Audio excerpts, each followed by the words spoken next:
Yeah, so when we last let off, we kind of started off in the middle of the fight against the Black Diamond Guard, and Lucas kind of ended up having a plan. We all got together with Big Pappy, but there's some stuff that kind of aspired before that. Anon kind of put a shot off on the leader of the Black Diamond Guard, and she was not too happy about that. So very with the health needed to do it, he was power word killed, and Bond died, which kind of set a lot of people off, and we ended up getting out of there safely to Nightbind, but Bond had to be resurrected with some very kind words from Lucas and the High Argonaut, and with uh, Crixus using his resurrection powers, uh, Bond had a little reunion with Raven and then was brought back to life, back to the world of the living. And then after that, we kind of did a little bit of strategy, had a little heart to heart with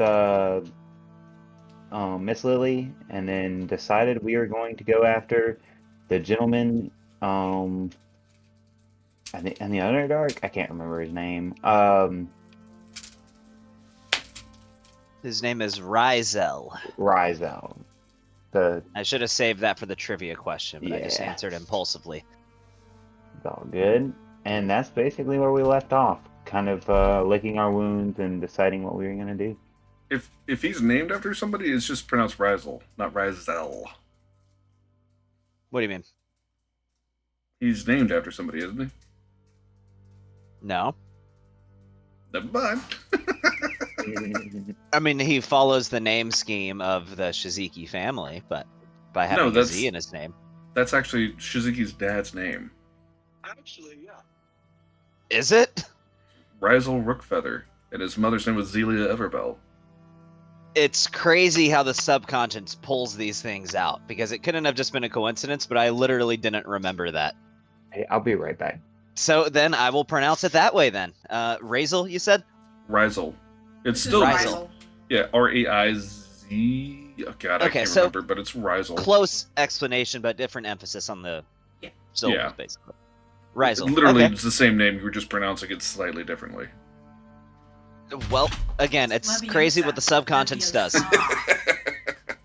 Because I literally forgot that. I just thought it sounded like a cool name. But I had to have pulled that out from my, the recesses of my brain somewhere. Yeah, so. Just assume that's what it was based off of. Well, happy coincidences. Yes, absolutely. That's what it was based off of. That was 100%. That was 100% intentional. Definitely. Yeah. That there was the pop question. Pop quiz question. That's what that was. Well, now you know. Okay. Well, you find yourselves in the city of Darkholm. Now, the first thing that you notice is... We were in Nightvine, my man. You transported to Darkholm at the end of last session. Oh, did we? Nick stepped away, so stand by. Oh, Nick stepped away?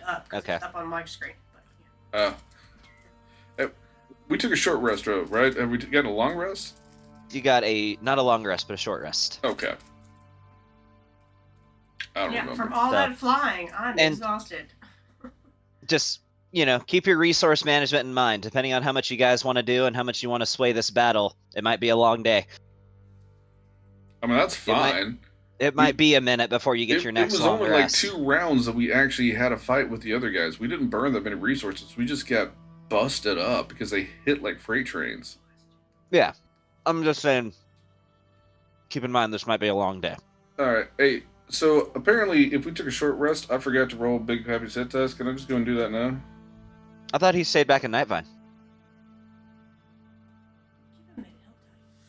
I don't know, man. You tell me what's going on. Pretty sure he went off to do his own thing. Ah, well then. Let me just go ahead and close out that character sheet.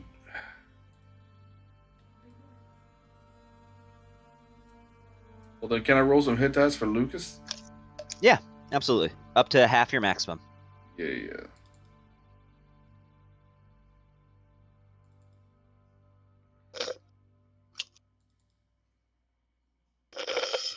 Yeah, that's fine. I'll leave it down to 1 hit point. one wound.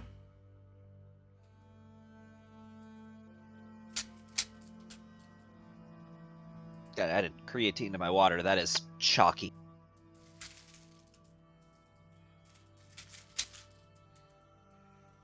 Okay, I guess I hope Nick comes back. In the meantime, I don't know, I kind of wanted him to be here when I described the scene. Right? What happened, man? Let me text Marte.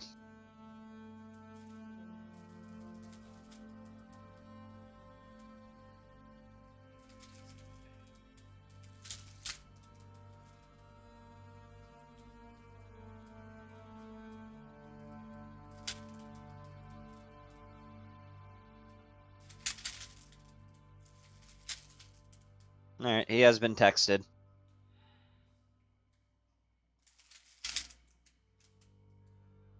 Alright, I'm just gonna describe the scene. So, Yeah. You arrive in Darkholm, and strangely, it doesn't seem as heavily guarded as it was the last time you were here.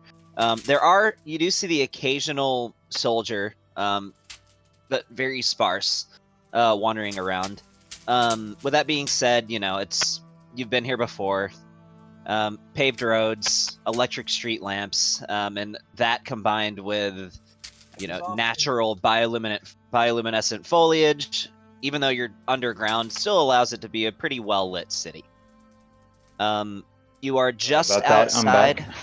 No worries. You are just outside of the Heroes Guild where you find yourself, and again, it's more quiet than you would expect for it to be. The city's not very busy. You only see the occasional passerby, and not nearly as many soldiers as you've seen there before. No, I let Marley in. Marley's got the door. What'd you say, Lee? Oh, sorry, I was answering a question. Oh, you sound a mile away. He doesn't anymore. Oh, well, I just cranked him What's up. that? No, I just turned up the volume for you. I was having a hard time hearing you, but I just cranked up the volume for you. If I turn my microphone, maybe that'll be a little better. I'm using them. I can hear you fine now. I just had to crank up your volume on my end. Oh, okay, cool. So, I would assume you guys would head to the palace, or where are you guys going? What are you doing? There's also a church of the why am I drawing a blank here? Friggin' Shiziki, but the Angel of Death. Angel of Death. There we go. The Church God. Friggin' Shiziki. I mean, that works too. I was like, ooh, is that marble or? But yeah. I'm so glad I spent 3 years building up that religion in campaign 1. It's really left an impression on you. I'm just distracted at the moment, trying to use the game to just keep me occupied.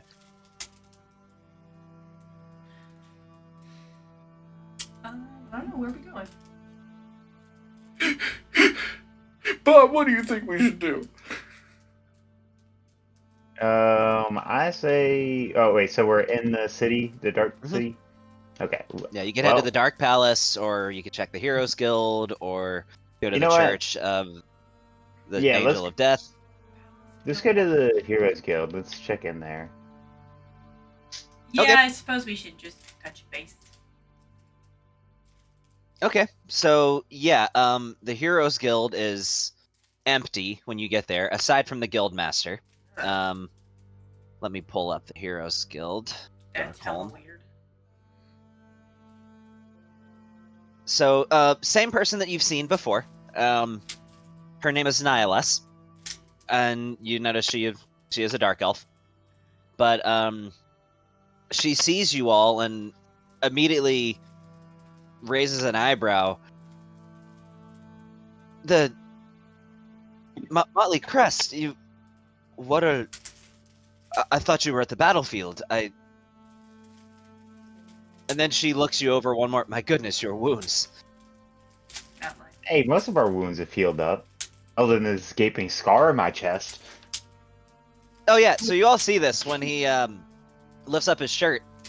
He has a giant black scar on his chest. That seems new. Why, Molly? You are very perceptive. Yes, it is new. My new battle scar. Just to be clear, It's- it's just a scar. It's not like some magically infused curse or something like that went with At this it. point, Bond I'm does not poking feel it. any differently, other than the fact that it just seems to be seared into his flesh. I'm gonna He just does pop not it feel to, any different. throw up a detect magic to make sure it's not, any more than just your curse. I mean, you detect a very, very weak necromancy magic off of it, but you would imagine that it's not really doing anything to him. Still poking him. Just the residual bits from the spell. Yeah, I mean, you get a very, very faint aura off of it. What time is it? What time is it? It is like early afternoon. It's about 2 p.m. or so. Hey, did the High Argonaut get left behind in Nightvine too? Did he No, have his Nope, own? you he's brought him here. with you. Okay. He's here. That's right, because So it said it'd be good to her have him with us because for political stuff. That's Yeah. right. Yeah. And so that would be her boss as well. And thank you for that reminder, because she would obviously have to say, "Hi, Argonaut, I'm honored by your presence." And he says, "There's no need for such formality." Let's in start these these days." sessions off with an NPC check of who all we have with us. Yeah, I know. But Oh, she says, By the way, well, I hi, can't get into Argonaut, this and- game because we ain't got no jams. Oh.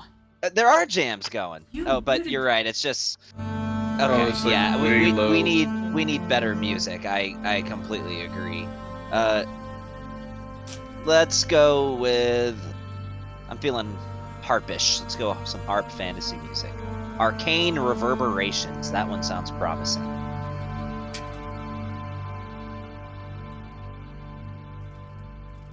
Where is everybody? This one. Well, Molly, I imagine they're on the battlefield. Everybody? She says, "Well, this may come as a shocker for you, but wartime not the best for business among the Heroes Guild. Usually heroes get contracted out to the military, and contracts rarely come in because it is usually assumed that the jobs will not be taken anyway, as most heroes are assisting in the war effort. So thanks for bringing some traffic into the guild. You're the only heroes I've seen all day." Well, that's unfortunate. But I was it's like, unfortunate enough great. that we're getting, well, hopefully getting away. Anyways, we got ambushed, and the Diamond Guard were a lot powerful, but we are coming up advising a plan to destroy them. So don't you worry.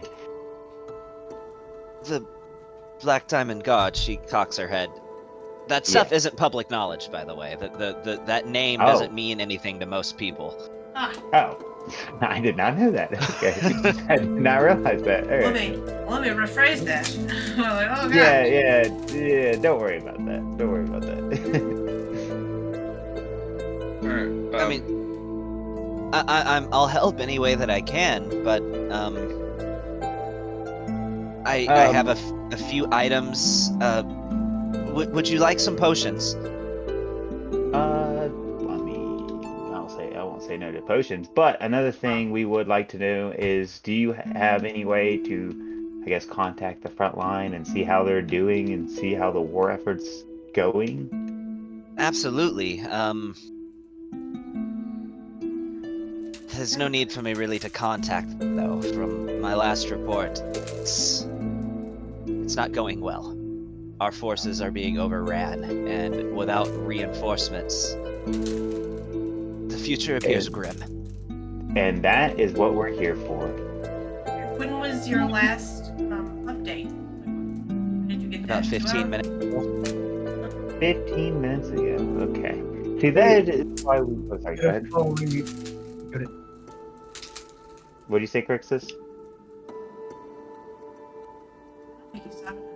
Sorry, a kid came in to ask a question, so I was muting it so I could talk to him without disturbing you guys. Oh, No okay. worries. All right. Yo, Ah, you're alive! Hey. Hey! I am sorry, we have Bible study on Monday night, so I was teaching the children. Ah, gotcha.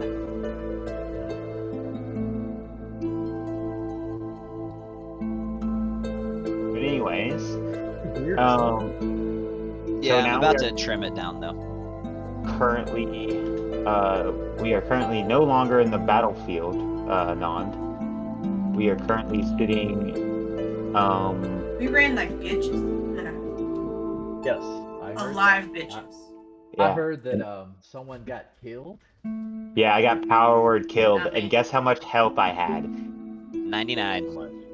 99. Oh, that stings. Yeah, and literally, Oh, man. Yeah, that's what we all said at the time too. we're like, what? Oh, man, it's yeah. But resurrected, all good here. Other than the big giant gaping, not gaping, but big scar on my chest.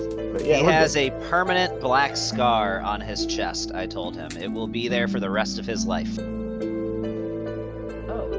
okay. Well, why don't you just make a clone and then put your consciousness in it? I feel like the clone would still That's- have the. That's scar. a lot of work just to get rid of a scar. Hey, it's a battle scar. I think it looks pretty cool to me personally. It's always good to have options. Yeah. Hey, at least you know you got an option. But you are at the Heroes Guild, and actually, the guild master, if all of you unfortunately remember, is one that Anand has had coitus with. I So thought this was her. You This look was familiar. her. Ah, He realizes it, and Bond my realizes favorite it. victim. Bond realizes what's going on. Hey, also, by the way, hi Argonaut. Now that I have, now that you kind of gave us powers, kind of over the, we'll leave this conversation to, well, I guess it would be.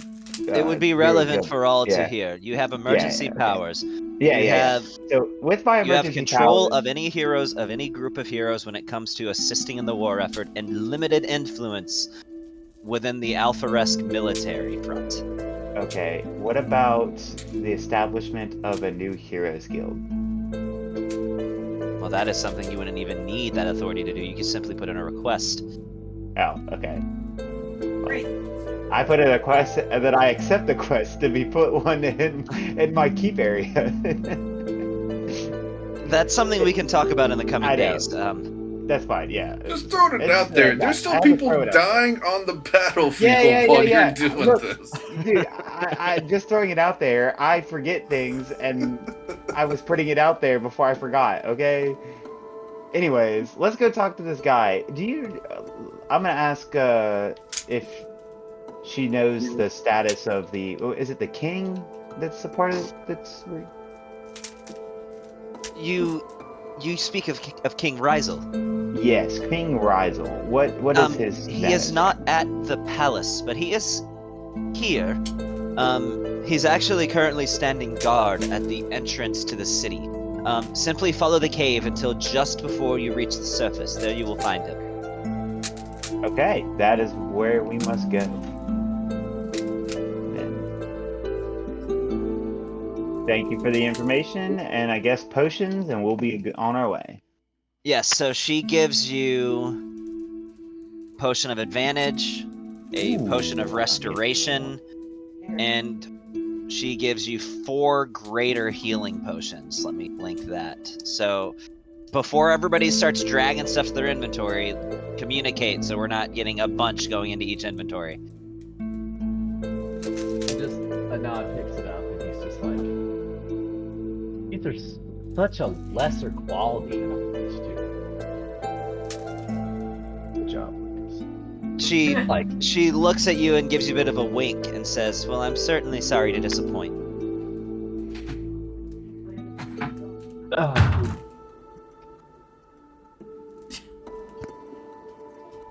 But Whisper, Lucas, can you supercharge these?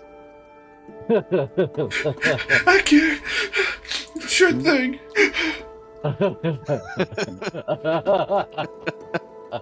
okay, why is Lucas crying?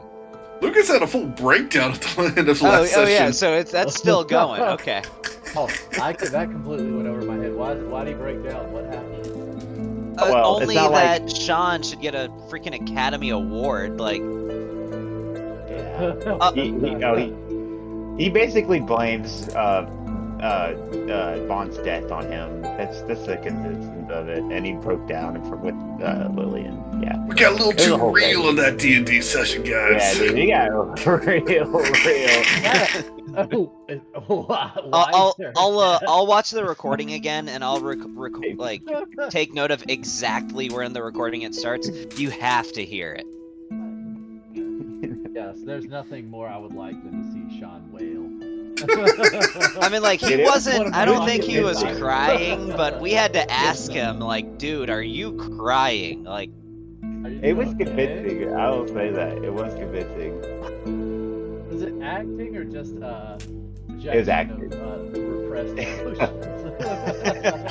I'll never tell, guys. no, I mean, you might not know this, Marte, but Sean actually has a drama background. Yeah, that's old ancient history, guys. High school stuff. He never struck me as the dramatic type. Once upon a time. Yes. Theatrical, yeah. Theatrical, yes. Dramatic, not so much. Oh, okay. You said you used to do, like, one-act plays and stuff, right? Mm-hmm. Yep, I used to What go to happened, competition and I won medals.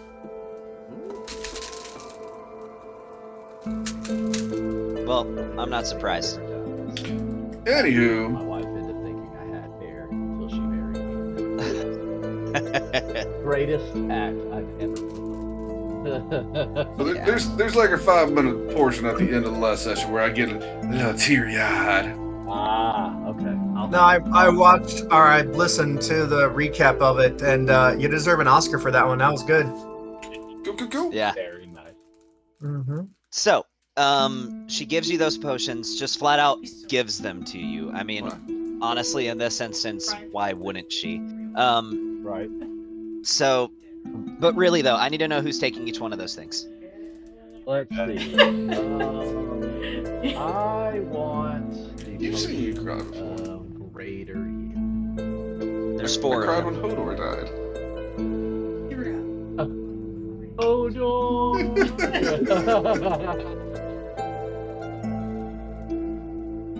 It made me sad when Hodor died.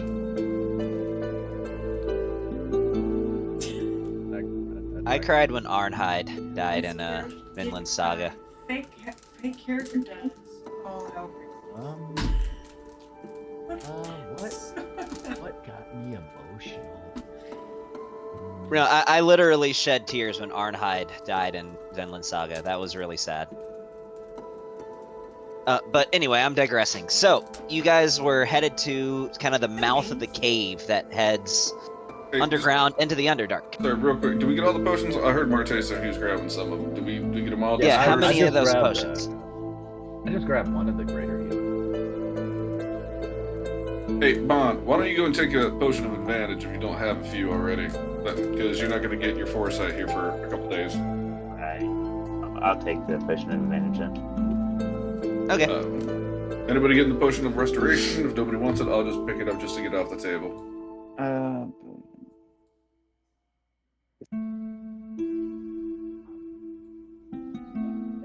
Going once, going twice? Sounds like you take it. I'm taking it. Alright, now we can move on. Alright. So you head to the mouth of the cave, and it's a bit of a walk. It takes you probably 30 to 45 minutes walking up this road to get out of here. I mean, this is not terribly deep into the Underdark, but don't forget, you are in the Underdark right now. Granted, a relatively mild part of the Underdark. So as you approach the mouth of the cave, you see what looks to be actually somewhat imposing silhouette. Not as tall as Molly, but what appears to be about a 7-foot tall, very muscular dark elf, standing at the mouth of this cave. He appears to be holding what looks to be some sort of large twin-bladed scimitar that has a spectral string between each of the blades to where it's kind of like a double-bladed scimitar mixed with a bow that he's carrying. And as you get closer, you see that he is surrounded by corpses. Not Dark Elf corpses, though. The corpses that he appears to be surrounded by are these half-dragon-looking creatures with slightly rotted flesh. Some of them have visible bones, and their eyes are solid white. You've never really seen a creature like this before. It's almost like they look draconic, but also very clearly undead in some way as well. And he's surrounded by probably a couple dozen of these. He's been busy defending his city. And he doesn't even turn as you approach. As you get closer, he, with his back still turned to you. Well, hello, Motley Crest. I was expecting your presence. Hey, I can Gavin, only quick, guess why you are here. What's that? quick, what was his name again? Just real quick, sorry. Raizel. R-A-I-Z-E-L. Okay, right. And I got he is a demigod. Rizel. Nice. Yes. King And Rizel. you notice there's even a bit of an otherworldly quality whenever he speaks. His voice is very deep and imposing, but it echoes and carries even more than you would expect. Almost like a persistent thaumaturgy spell. Rizel. Tell me, Motley Crest, why is it that you sought my counsel? Well, we're hoping you would consider joining our war efforts. Well, I have already done so. I'm sure you noticed back in the city that it is very sparsely populated with gods. That was only possible because I am here. There is no need for security in our city. We can send the majority of our forces to the war effort because I can stand here and defend it. Okay. And,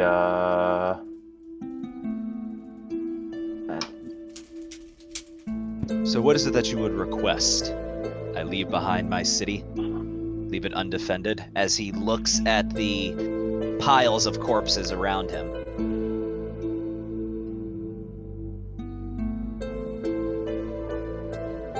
yeah. I would. I just lean into Bond. mention Forklade wanted us to come talk to him.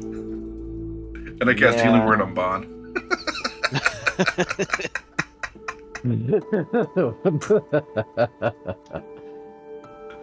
Like, Is Bond still even why are you injured? doing that? No, he's not. That's the best part. So he says to you, well, after a moment, you actually hear a loud screech off in the distance, a draconic screech. He turns to you with a bit of a smirk on his face and says, tell you what, make yourself useful against this next wave, and maybe we can strike up some sort of deal. We're rolling initiative. Think of it. No, I will.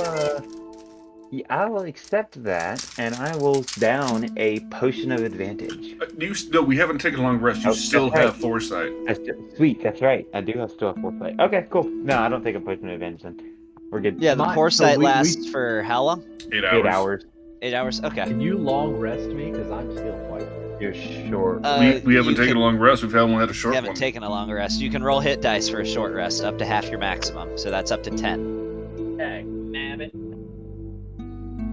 So yeah, no. Here's a map, and if everybody could roll initiative for me, please. As you see off in the distance, a.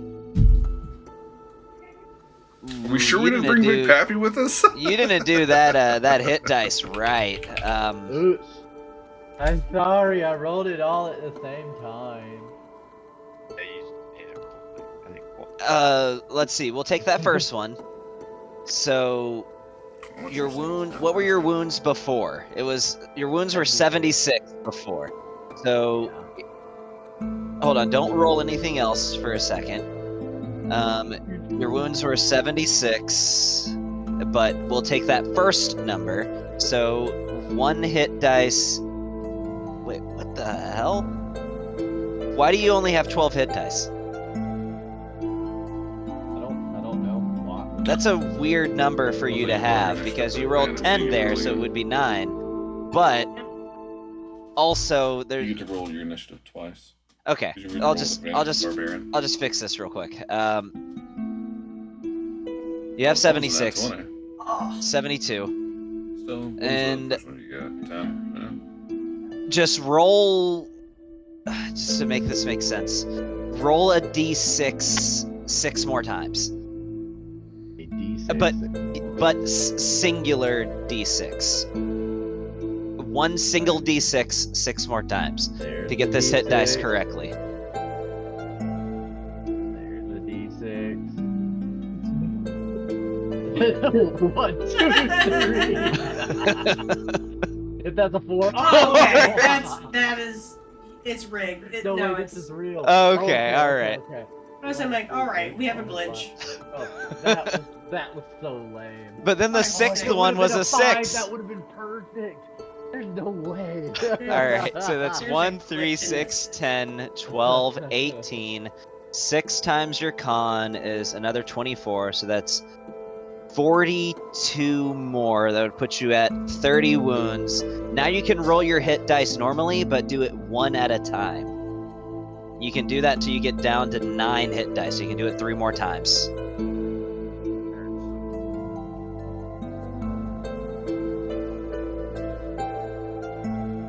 Hey, Gavin, you might want to reset the combat track. We're still in the previous one. Yeah, I'm working on it.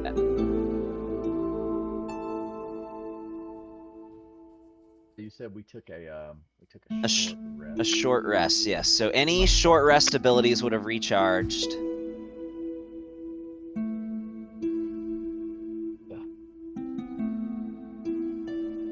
Oh, that's right. If we took a short rest, then that means I get. How many do I can't remember I this. don't have my 9th level. Oh. We're heading into battle. I need to start. How will I use wish against this downing next some wave? fluids. Why? I don't think you need it for this one though. This is not the potions you got are for like Yeah. super town. This is we're fighting just waves of minions. All right. Am I like?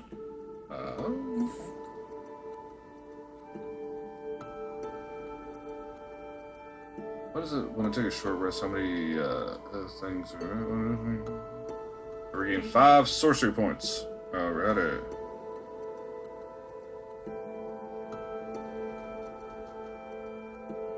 You're like smeared all over the place. All right, so as normal, I'm gonna draw a line. Put yourself anywhere to the south of it.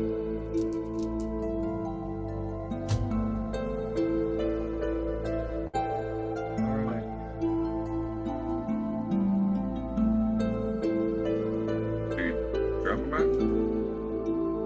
Yeah, Oh, I linked it. Darkholm Surface. Sorry, I just got lost on the hit dice. Yeah, I did roll a lot of those, didn't I? So, just to paint a picture here, does it look like there's just one wave coming over here? Are we prepping up for him? Well, you see, I will, again, for meta reasons, you can't necessarily have everybody, do a bunch of stuff before it comes in. But I would say, like, prepping a spell or taking a potion or something like that, you could probably do to. Yeah, I would prep just for prep this. a spell right when things are about to happen, if I I'm could. gonna move up on the carpet, and I'm gonna go 40 feet in the air. Okay. And in you see a massive blue dragon. This looks to be an ancient or older blue dragon that begins hovering above you as he approaches. And he says, "The end for all of you is nigh, for I am a Therian. one of Dargasoth's heralds.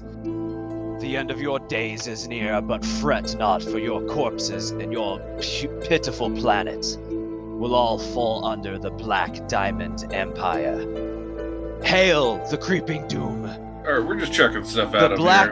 The Black Diamond and your new king.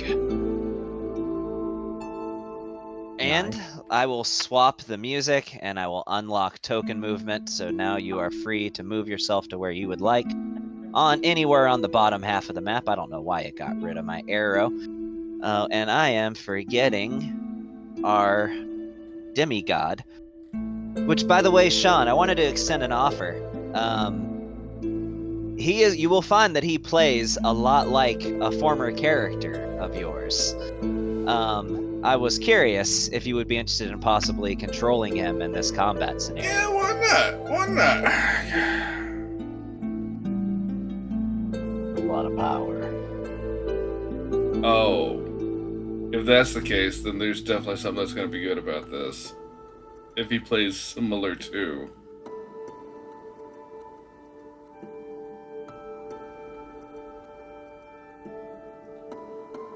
Well, where is he, though?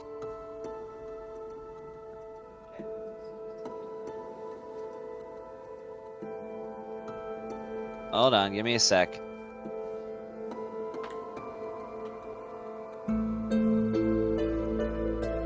There he is. I don't know. That is so stupid that it wasn't showing up in the search bar when literally he's right here. I was worried, like, did it get deleted somehow? But no, here he is. I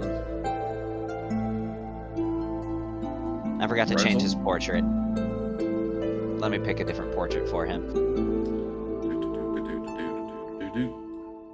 It's obvious what I used as a template to make things easier.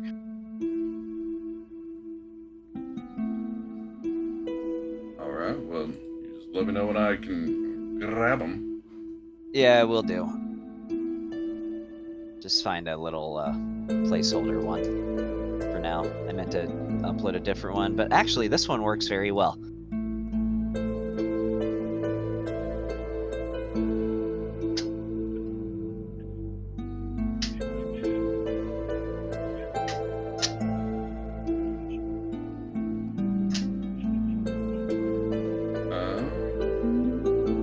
Where do I get to pull him from? Where is he? Oh, there he is. Okay. Is he in the characters that I can pull? No, it wouldn't be in characters, so it's going to be in...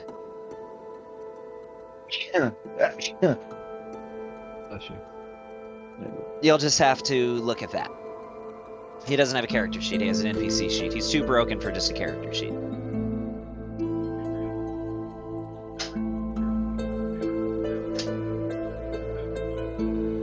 Alright, So, there we go, let me- So he is essentially a Hexblade Warlock mixed with a Celestial Warlock, but given spell levels like a traditional caster instead of pack magic. Okay.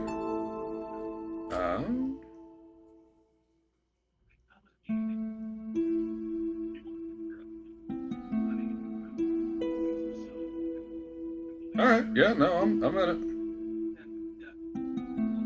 So, again, you see he's got several good Warlock things, though. Like, again, you should feel pretty comfortable. Why would he use a bow if he has can blast out 4 Eldritch Blasts?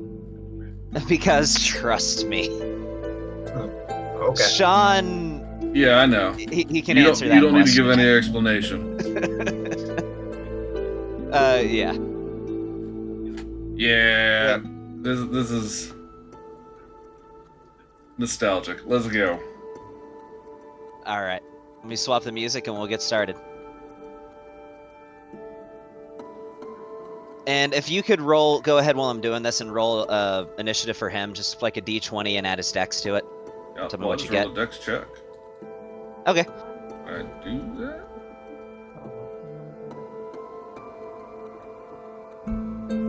How about a nat 20? Well, there you go. What is that? What is that with the stacks? You used the Big Pappy as this thing? 23. Okay, let me put him up at 23 initiative, which means you go second as him. Okay, so, yeah, Anon, you're first. Wow, you got a good initiative roll. Oh, had you not rolled initiative yet? Okay, then that means actually as him, you literally go first. I will say this creature is flying, but he does appear to be a gargantuan creature, so unfortunately, a certain thing wouldn't work. No, that still works, even if they're gargantuan. I thought it had to be huge or smaller. No, you're thinking Force Cage, my man. I thought Eldritch Smite, you wouldn't knock a gargantuan creature out of the air. No, it knocks anything out of the air. Really? Yeah, we always had an issue with Force Cage. Like, if they were gargantuan, they couldn't fit in the Force Cage.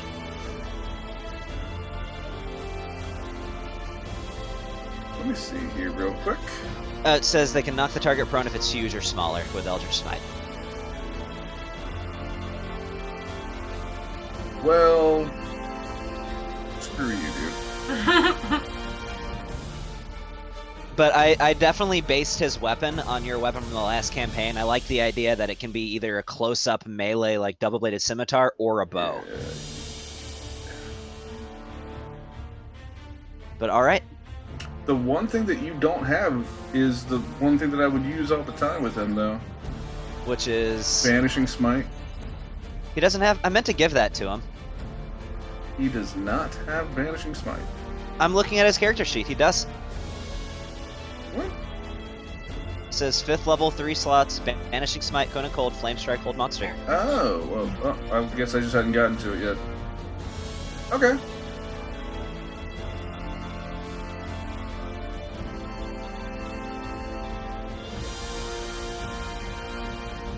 Alright, then I'll be honest, I'll look through this a little bit more later. Let's just go with the tried and true, what I used to do. Bonus action Banishing Smite, and I'm going to go ahead and light him up. Okay. You can roll attacks with him. Yeah, let me get to that. Sorry, I'm not used to using an NPC screen to like do stuff. I got it, though.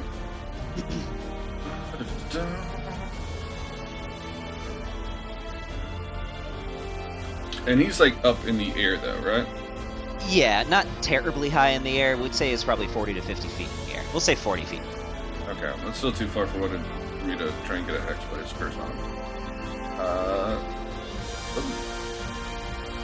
So I'll go ahead and crit out. Okay. So he'll take this. And then also, since I threw on a Vanishing Smite, which works on range weapons, it's the only smite that does. You should find that down in his spells. Just might have to scroll for a while to get to it. Yeah, I'm good. There it is. And when you use a spell slot, if you'll just double click on that spell slot, please, to burn it. Can I just hold down Shift when I do this with him too? Yeah, no, that'll still work the same. Oh, that's weird. My bad.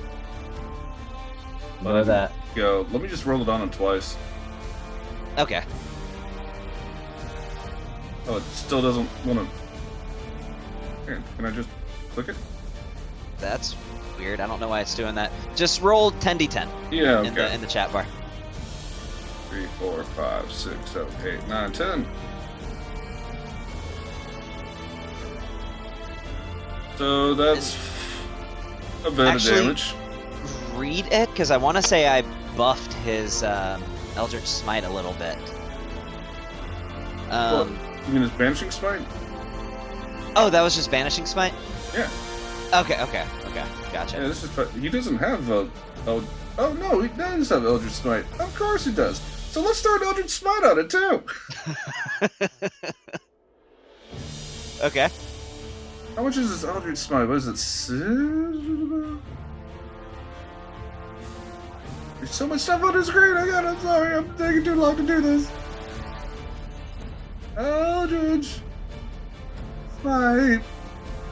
Where is Eldritch Smite on this thing?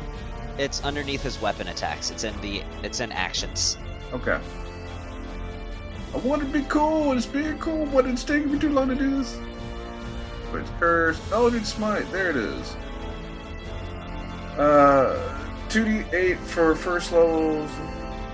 It's a maximum of 68. Okay, so it's 68, but ramped up to 12d8. Yeah. 3, 4, 5, 6, 7, 8, 9, 10, 11, 12. So that's an extra 115 I need to add to him. There you go. Keep in mind, guys, this isn't even like because he's a broken NPC. This is just what Hexblades do. So, there was 44, 47, 68. However that much total is. 115 plus 44 is 169. 159 points of damage. That's my opening turn. And Lee, there's your answer to why he is holding a weapon and not just using Eldritch Blast. It also looks like he's like level 30. This, what you just witnessed, is literally just what Hexblades can do. That is just base Hexblade shit that you just saw. What about the Divine Bowblade? Now that, yeah, okay, maybe that, but even if you were to take that away, just completely take that away, just in the extra damage itself is 115 damage. So that was my first attack. I still have 2 more. And then that one. Anon said it can be re-rolled. Okay. Alrighty. Rerolling that one. For a nat 19. Almost another nat 20. So But you still only get to do Eldritch Smite once per turn. Yep.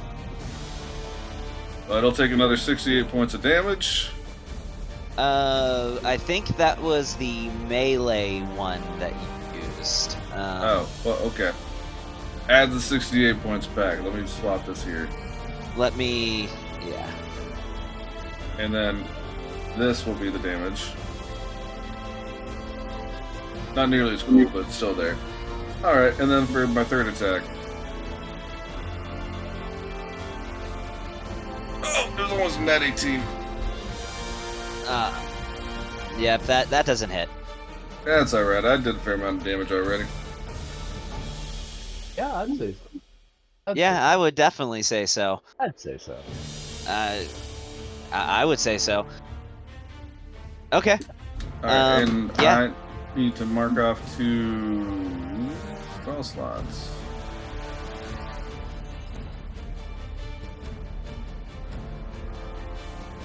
You just double click it and it eats up the spell slot.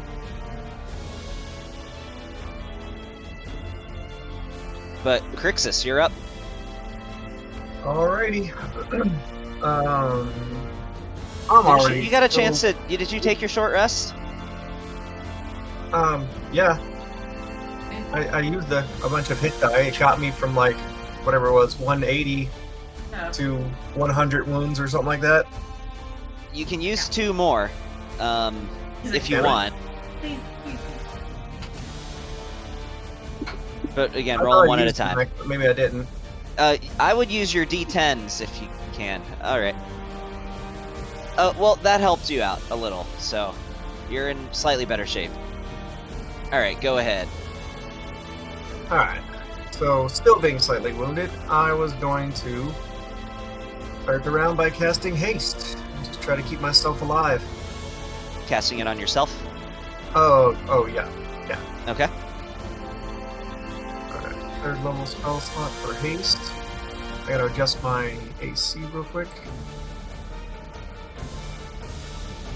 And movement speed to 80. Oh, whatever. I can move 80 anyway. So I was gonna move up with my extra action that I get, attack, 10, 5, 10, 15, 20. Hold on, I just need to draw a line.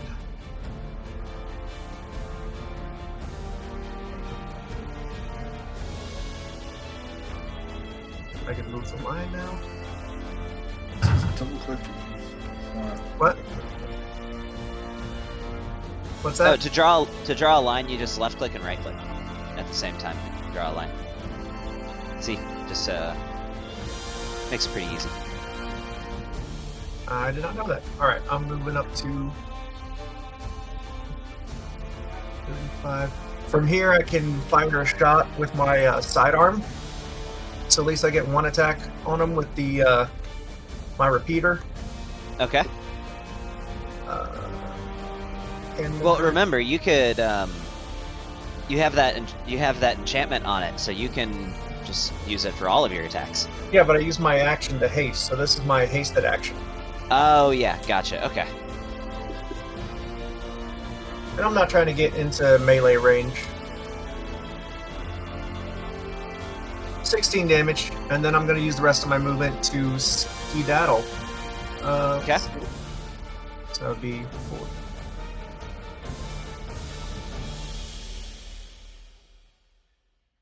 Alright. And I am out of there, and that's my turn. I just wanted to get hasted, make myself a little tankier, drop a little bit of damage on them, but I'm mostly just trying to stay alive. All right. Yep, that's my turn. He shouts, "Go forth, Dracolexi! Show them what you can. Do not fail your master." And what it is going to do is it's going to come out and it's going to fly over here and put itself right behind the blue dragon, so it's just kind of out of line of sight. And it's going to cast a, let's see. Yeah, it's going to use a 4th level Cure Wounds. Counter spell? It moved itself behind the dragon, so you can't see it. It is out of line of sight. It is completely out of line of sight. Yes, it's a medium creature hiding behind a gargantuan one. It's pretty easy to do that. We'll be able.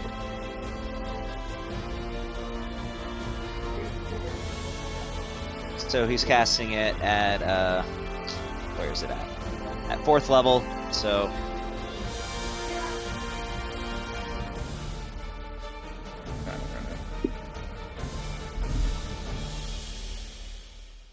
all right, and that will be the end of its turn, as it's just gonna hide behind the dragon. Hey, Gavin. What's up? I'm a little special when it comes to using NPC sheets, apparently. I don't know how to burn the spell slots on this thing. So if you click on him, Yeah, go down to spells and it says double click to use a slot or click to edit. I do here, I'll that, just and pull it up real quick. It doesn't. Use 2 5th level slots, right? Yeah. Yeah, it worked for me. Just double clicked on it twice and down to 1. Dude, even Kelly's right here doing it with me. Like, It's because you have ownership. yeah. Maybe that's it, Okay. but that's fine. So, all right, Anand. You know what you do. Little fat dragon thing. I'll go ahead and reveal these things now, since he literally just called them by name. It is a creature called a Dracolexi, and it is not one you've ever heard of before or seen.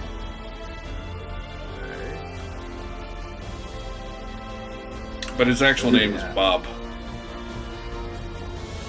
You don't know what Those these creatures' things on names the is. map. You would imagine a Dracolexi is the name of the type of creature that they are, not their name.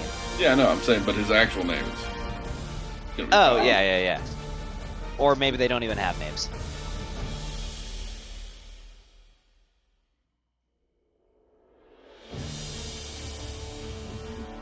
I was just looking at the paperwork on the sales.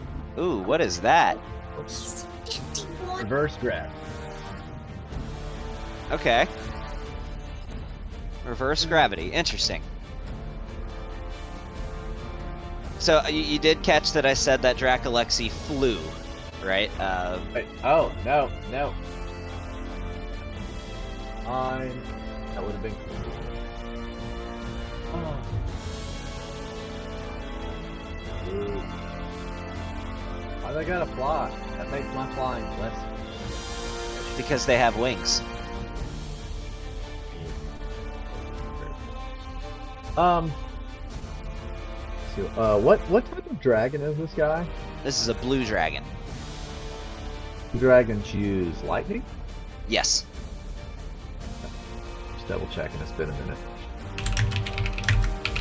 Alright, I am going to... Well, we'll just go with Old Faithful. I'm gonna go ahead and crank up a fireball. No, it's not going to be actual fire. What are you changing fireball. it to? 30, right? Yes. Cyber. So I did say that dragon was 40 feet in the air, just so you know.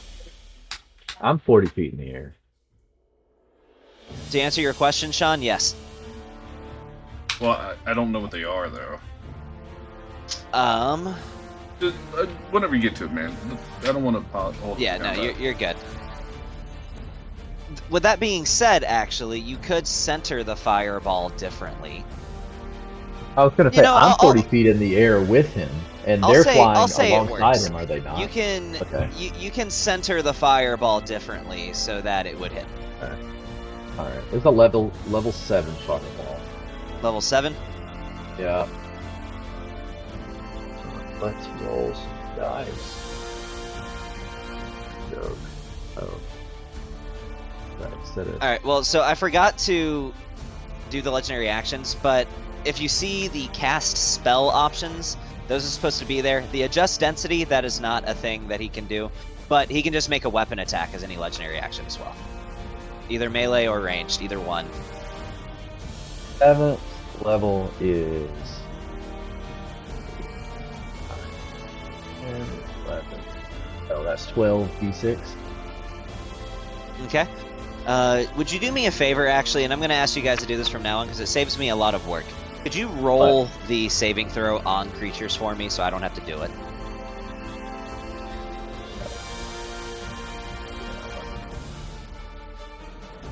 Do you know how to do that? I'm gonna cast it. What's that do? Oh yeah, it was good. Next to the spell where it says cast, do I drop that on him? You click on the... yes, actually. Yes, cast. You drag and drop that on all the creatures that are affected. Alright.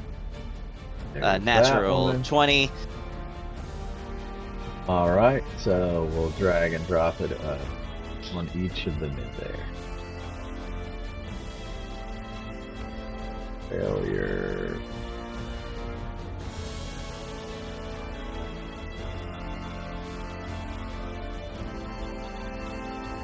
This is what stresses me about playing a high-level wizard. The resistances are so high, everything they succeed on. Not really with these guys, and you just saw that the main guy is the only one I care about. Well, the main guy rolled a natural 20. So if you can do math, you can see that his dex bonus not really all that high. Did not mean to do that. Okay, that is just a 5th level. I still got to add 2 more d6s to that. Okay. Alright. So, 37. 37 points of damage. And mark off the spell slot. Already did. Psychic damage. Yep, it looks like they don't resist it at all as they all start screaming and grasping their heads and as this purple blast of the psionic energy explodes in their vicinity. However, the main dragon appears to shrug it off. I mean, he's affected, but his mental fortitude in resisting that seemed to be sufficient. Right. Alright. That'll be it for me. Alright, Bond. So, I'm gonna move 5, 10, 15. Can I get up? Am I good to get up here? It's difficult terrain, that area, but you can get up there. I mean, okay, fine then. 5, 10, 15. Oh, are that in the right? Yeah, I was right here, right? Yeah. Yeah, alright, so 5, 10, 15, 20. This is not difficult terrain, right? I'm not going up there. So No, you're not. Yeah, I mean, you're kind of hugging the wall, but 25. it's not difficult terrain yet. 30. Yep, I would say you could definitely have cover there. Yeah, that's not exactly what I was trying to get to do, but okay. So I'm gonna do a grit point. Okay. I'm gonna do piercing shot. Piercing shot. Interesting. I will remind you that the dragon is on a higher elevation than Dracolexy 3. That's right. However, if you were to do and Do like this one? fire this way, yeah, that would work. You could get them both with that. Okay, cool. So, Gavin, this is how it rolls. This is how the piercing shot works, right? On the initial creature, I'd roll my regular roll, but on after that, you know, it just rolls to hit it. So, but I think they still take the same damage. I don't know. I think you roll with disadvantage Advantage on on the one creatures that behind it. aren't your main target. Yeah. So, do I roll separate damage for each target? Yes, or am I it would be rolling... Okay. Separate damage. Okay, so the second target wouldn't get sneak attack, is what I was trying to do too. No, it wouldn't Darn get it, sneak that would've attack. been so good if it did. Okay, that's fine. And I Alright, think so- it should even clarify that in some of the wording of that ability, that it just takes Yeah, the weapon's main damage. Yeah, it doesn't. Okay, so now we are going to roll with advantage on the dragon.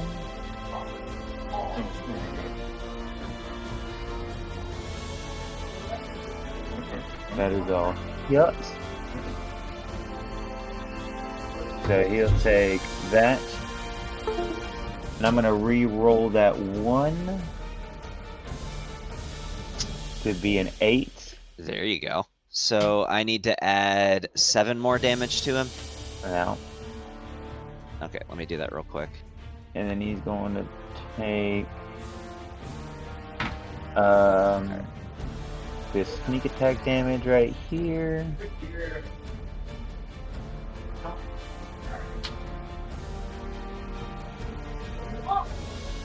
Dang, you guys are messing this guy up. And then Is that what we were supposed to do? You were. And then I'm gonna use one of my attacks to, or I guess I'll use one of my attacks to. Fuck, I use my bonus action to reload, and I'll attack again. Okay. Oh, hold on 1 second. I needed to roll with just a straight roll on the 1, right? Yeah. Ye- Did it roll on it? Did that yeah, hit that the- hits. That's right. You okay. would have had advantage on the shot, so the disadvantage would have made it a normal shot. Yeah. So, then So, yeah, he that would hits. take- Okay. He's gonna take that damage. But to answer your question, the reason why sneak attack wouldn't work is that it explicitly it's states that disadvantage. it can only be applied once per turn. So even if you were able to do that with a straight roll, Well, I feel like it would be. It's specified 1 attack, doesn't it? Or no? you can apply sneak attack once per Once turn. per turn. Okay. Cool. That's fine then. Yeah, that would be the end. No. I have my second attack. You know what? Good. I've got him. I might as well use him. I used another one of my grit points to do another one. Another piercing attack. Okay. Grit point, and I do one of these 2. Alright. And the sneak attack can also be halved and put on another target, which will be the other target that I hit. So in a way, you kind of make it work. Yeah. So all right, so that would be another 14 points of damage to him. Yep. That's actually a pretty nifty combo that works in an unexpected way. Yeah. So advantage on the first guy, on the first bit of dragon. Yeah. Okay. And he'll take that.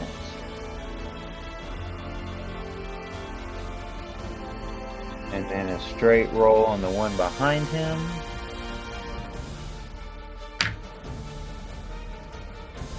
So he'll take that.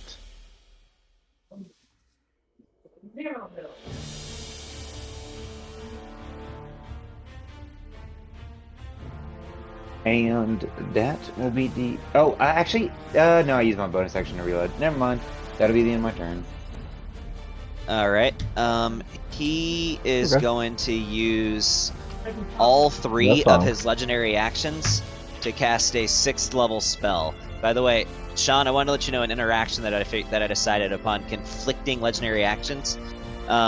If two people try to use it at the same time, the higher natural initiative bonus goes first. So Okay. even if you chime in second, you could literally be like, "Nope, I want to go first." If you have the higher natural initiative bonus. Can I counterspell? Are you within range? What's the range?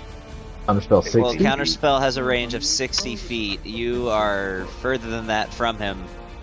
I'm gonna call shenanigans, but okay. Oh, So well, that's the if rules. Anand can't get it, then Lucas will cast Counterspell. What level? As he's weeping. No, it's fine. I'm gonna be honest. Lucas is still in like full-on freak-out mode, so I'm gonna hit it with a 6th level Counterspell, and it's gonna be a distant cast to be within range.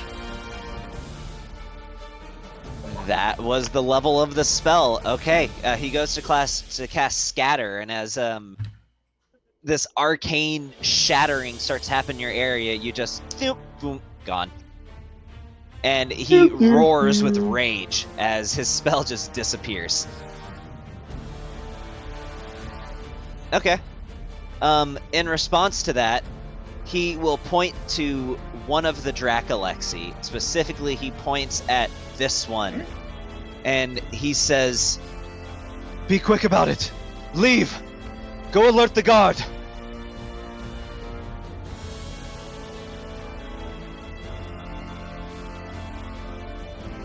And that's his response to that. Alright. Lucas, you are up. He has just told one of them to go get the guard. You know what that means. Yeah, so I know some folks that are going to be faster getting to people than I would. So I'm going to make this pretty easy. I'm going to just burn everything here, and I'm going to twin cast haste on Molly and Rizel. Okay. Third little slot. Put this one, and then 1, 2, 3. And then for my bonus action, I'm just there's still some people hurt, so we're just gonna go ahead and I'm gonna twin cast Healing Word on High Argonaut and Crixus. Alright. Actually, no, no, I can't. I can do that because it comes from my wand. So they get like next to nothing for heals here, but just making sure everybody's like got full as much health as possible. So, did you roll that healing? Not yet. I'm about to. Okay. Where's that at here? Healing Word. Yeah. 11 points of healing to High Argonaut and Crixus. Okay, if you guys would add that. And then Lucas is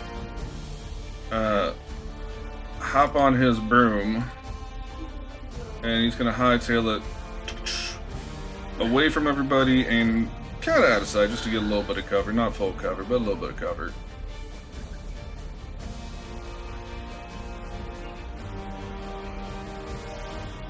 Okay. Alright, and which guy is a running? Number 3, it looks like. It was the one that he commanded. Alright. That's it for Lucas. And I'll be honest, let's see.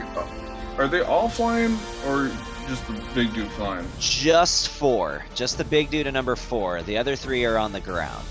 Okay. Then, yeah, let's just do this other thing. I don't know what it takes for doing a legendary action just to move. Can I do that? Some creatures get it. So I'll say sure. For 1 legendary action, you can move up to your movement speed. Okay. Well, Crixus is just gonna go, or not Crixus. Bloop. This dude is just gonna go ahead and what is his movement speed? Is this 30? That's faster than Oh. that, and he has a flight speed too. I didn't realize he had a flight speed. Okay. You know, he's fast. Again, I made him superhuman. He's a demigod. So Okay. Yeah, he's gonna just get right there, up in the air. He literally just takes off because he's hasted too. So his movement speed is 150 flight speed now. so if this dude runs, he's giving chase. No, he literally just is like a whole superhero, like jump into the sky and is off. That's Okay. cool. And he doesn't I have like like that. wings or anything. He just flies. Because he's a demigod and he can do that. All right, that's his legendary action. So Okay. Dracolexy Sage 2. Let's see here. Oh, Lucas had his turn already. Let's see. Ooh, what's the range on this spell? Yeah, I know what I'm gonna do. So, it is gonna come out, and it's got a range of... Oh...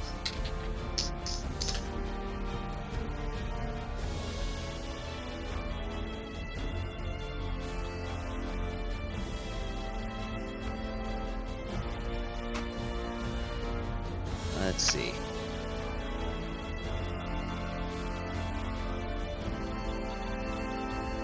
I've been having issues with pointers the last several sessions. Like, I can't delete just one pointer at a time, and I have gives me issues with clicking on the pointer. I don't know. I just updated, and they did that for me too before, and now I can delete 1 or 2 or all. Don't matter.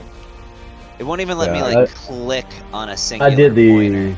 the update and it started allowing. Okay, so he is not getting any closer to you than that. Again, keep in mind, these things have knowledge about you guys. They know what you can do. So, at a range of... Traveled that quick. What's up? It's that news has traveled that quick. Maybe it didn't even travel quickly. How do you know they haven't been observing you guys for a while? You've gotta be okay. Well, I mean, That's whatever. gross. Never mind. Keep going. That's illegal. Let's see. 10-foot radius, 40-foot high cylinder. Need the biggest 10-foot radius I can. Okay, yeah, we're gonna put it here, a 10-foot radius sphere with a 40-foot high cylinder, and he is casting Flame Strike. That is a 5th level spell. And I need Molly. That's 60, so that means I can finally counterspell it. No, he is 65. He's 6. That says 60. I know, if he was standing 1 square further to the south. Oh, that is crap, and you know, and you know it. You know it. That's not okay. It's something you guys would do. I don't. You're not supposed to be counting squares. You guys would do it. I've always said, never. if you can do it, the bad guys can too. I would never. Okay. You I'm know going you to- would. All of you would. You would count the exact number of squares to make sure they weren't close enough to counterspell. I'm going to use absorb elements. You're gonna use absorb elements? Okay. You can absorb the fire portion of this, but it's not just fire, it's also radiant. I need a dexterity saving throw from Molly and Anand. Ugh.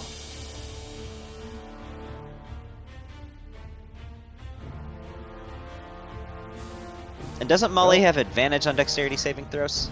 Danger Uh, sense?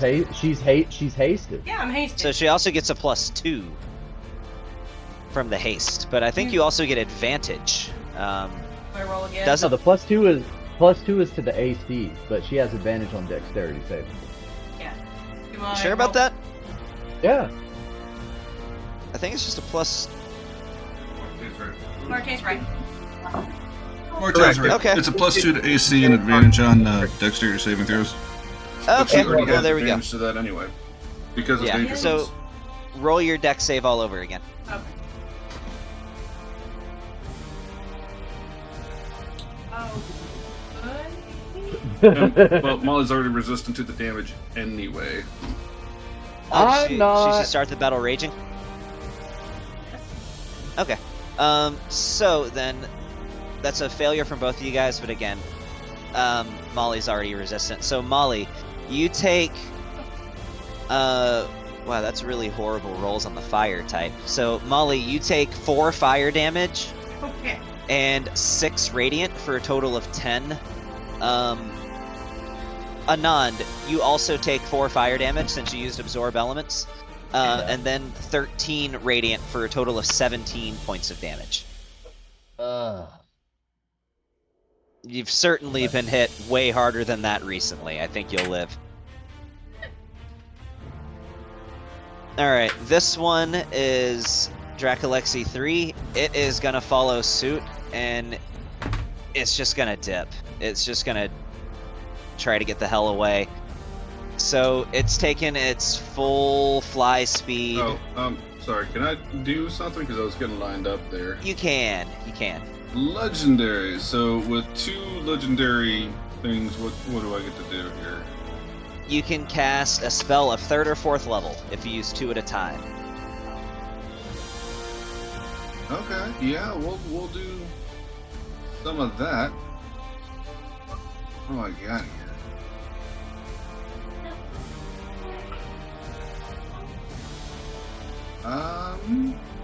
Actually, I may not. He doesn't have a lot of things that he can whack things with. You could always use, like, well, staggering smite. I think that takes melee.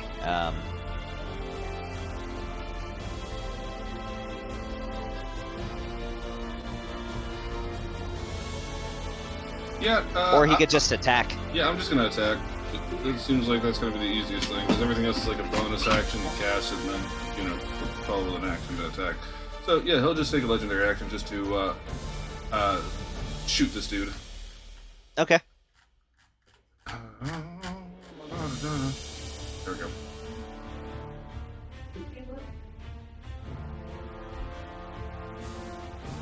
Two hits. And... Make sure you roll the damage for the bow Oh, version of yeah. it, the one that says ranged weapon attack. Yeah, I'm with you.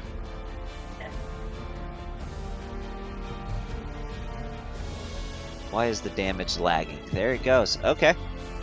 Are you gonna throw an Eldritch Smite on top of it or no? I don't think I can do it with a legendary action. Yeah, I'll say you can. Eldritch Smite, it's not a spell, so you can just apply that when you do damage. You'd be able to use it on like an attack of opportunity, wouldn't you? Yeah, sure. Okay, so that's another 6d8. So 1, 2, 4, 5, 6. Shazam! When it comes to attacking as a legendary action, the general rule of thumb is if you'd be able to throw it on an attack of opportunity, you can throw it on a legendary action too. Alright, well, that's another 25. And if you would also mark off another 5th level spell slot for him. Yeah. So another 25 points of damage. Oh, and he goes prone. Oh, he does go prone. Okay, yeah. Let me mark off that spell slot real quick.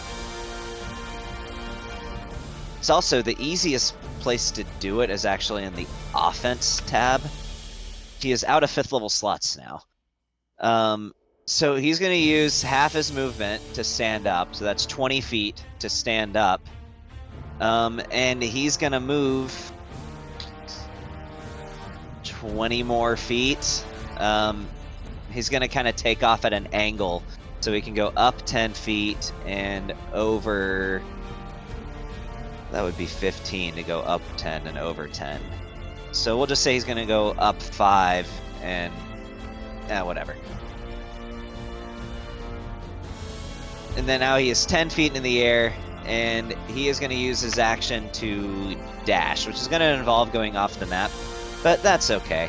And he's just going to go 40 more feet, so 5, 10, 15, 20, 25, 30, 35, and 40. And that will be the end of his turn. Now it is Eldritch Fury Etherion's turn. So, he is going to... Yeah, he's going to do a thing. Tell me, other than Anand, everybody over here is on the ground, or are you flying, Crixus? I'm usually flying at least a couple feet off the ground. Yeah, and Iron Man style.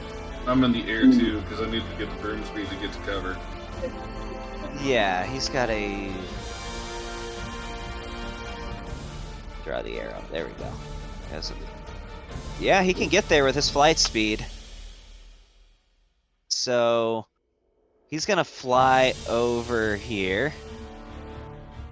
And he starts taking a big old breath. You guys knew it was coming.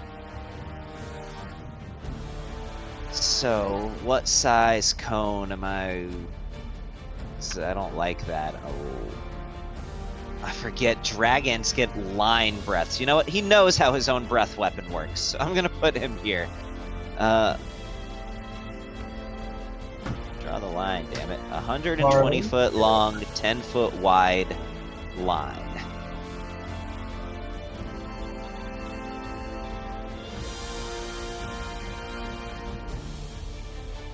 We'll just say, unfortunately, Anand, it means that you would not get hit by this because it's only going 10 feet into the air and you are 40 feet.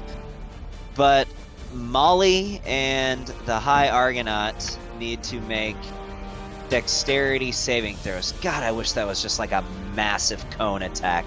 That would have been so much better. But you were rolling terrible. What'd I do? Fortunately, you were in full health at the beginning of this. Why? I have like the steroids.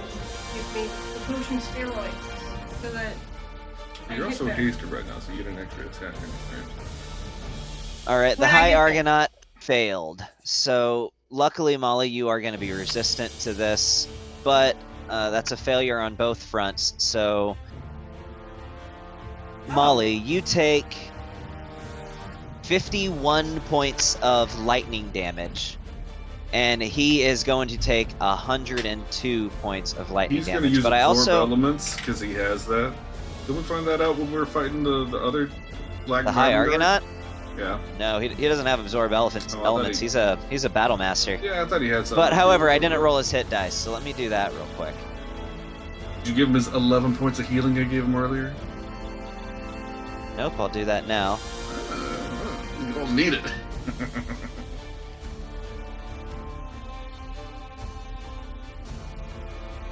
There, I'll just go ahead and just burn half his hit dice. Oh, no, never mind. No more need. So, okay, so yeah, that was 102 points of damage. If it'll let me add it. There we go. 102 points of damage, and that will be the end of his turn. And it is now the High Argonaut's turn. So he is going to pull out his bow, and he's going to target Eldritch Fury Aetherion with Where's that maneuver? Where's that maneuver? That's superiority.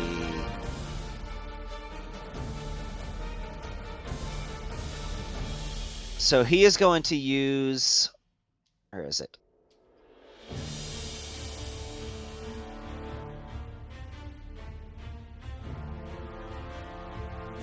Alright, he's going to use trip attack.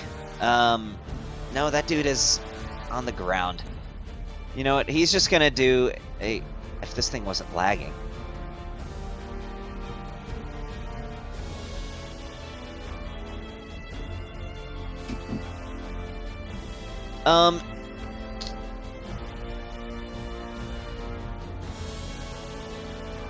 Friendly creature you can see. Okay, this seems like a good one. He's going to do maneuvering attack. So he is going to... Yeah, he's going to attack with maneuvering attack. When you hit it, first he has to hit. So let's go at it.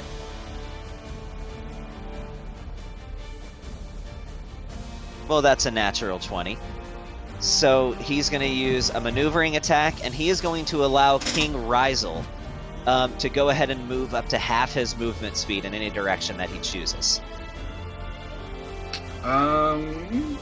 I think he's probably just going to go ahead and go to the closest baddie.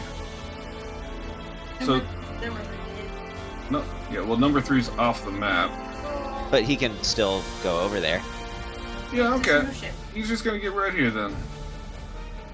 Okay. He is going to use another.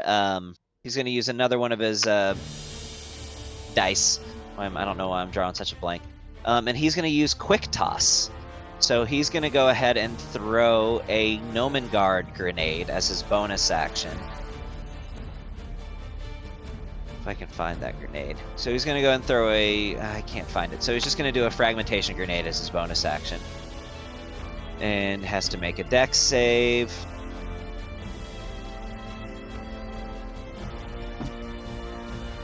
I don't know why Fantasy Grounds is being laggy today. Let's see what he gets. Oh, that's a natural 1. So, he is going to take critical damage from this. It's a combination of fire and piercing damage.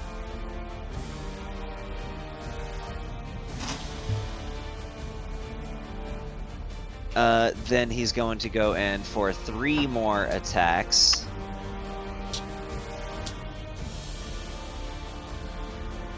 Let's just go ahead and roll it a bunch of times. Another natural 20.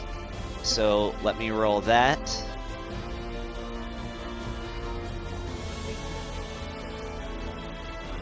Then damage 2 more times. Then he is going to Action Surge, as he's just, again, releasing just this volley of arrows at him. So he is actually, he will use a tripping attack. So he is going to have to make another dexterity saving throw.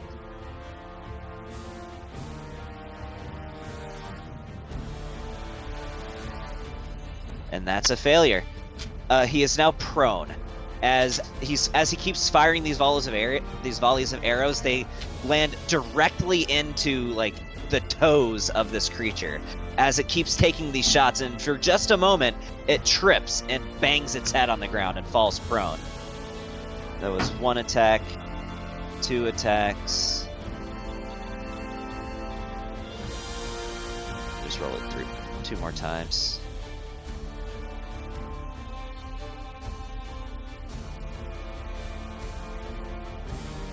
Aw, he missed. And another freaking nat 20. Roll the damage.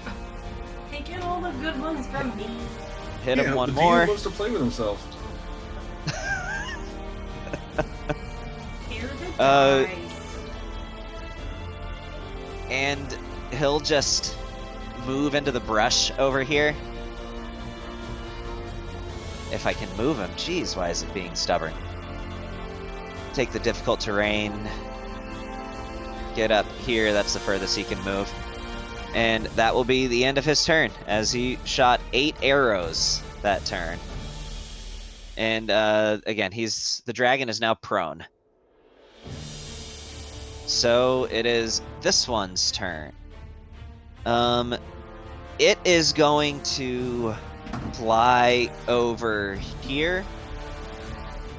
Let me move. And it is going to cast a spell. It's casting Negative Energy Flood at Blue Dracolexy 3.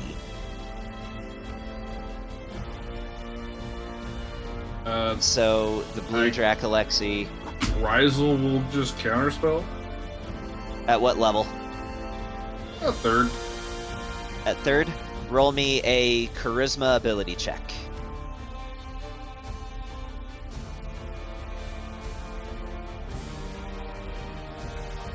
That doesn't work.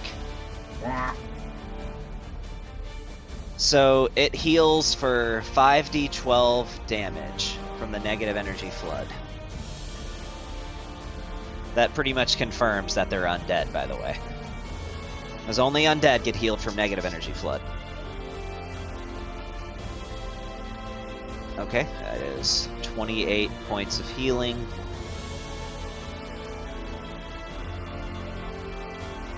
And it ends its turn. Molly, you are up. Great, I don't have to move so far. No, you do not. And again, remember, he is face down on the ground. So any attacks you make would be at advantage. Gonna go. Woo. Go. Alright. Reaching in. Yeah.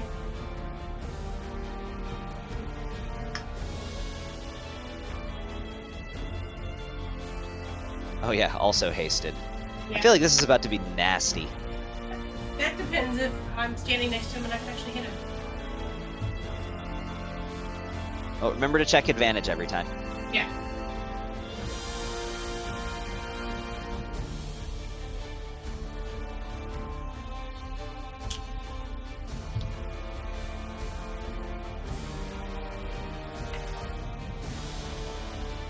Hmm? Which one should I use?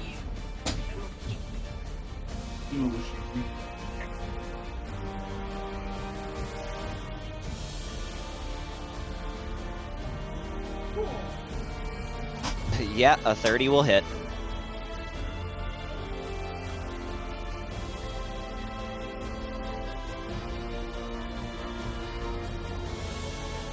Yeah, your range damage should already be put in there. It does automatically calculate it now? Yeah, it should. Okay. Yep.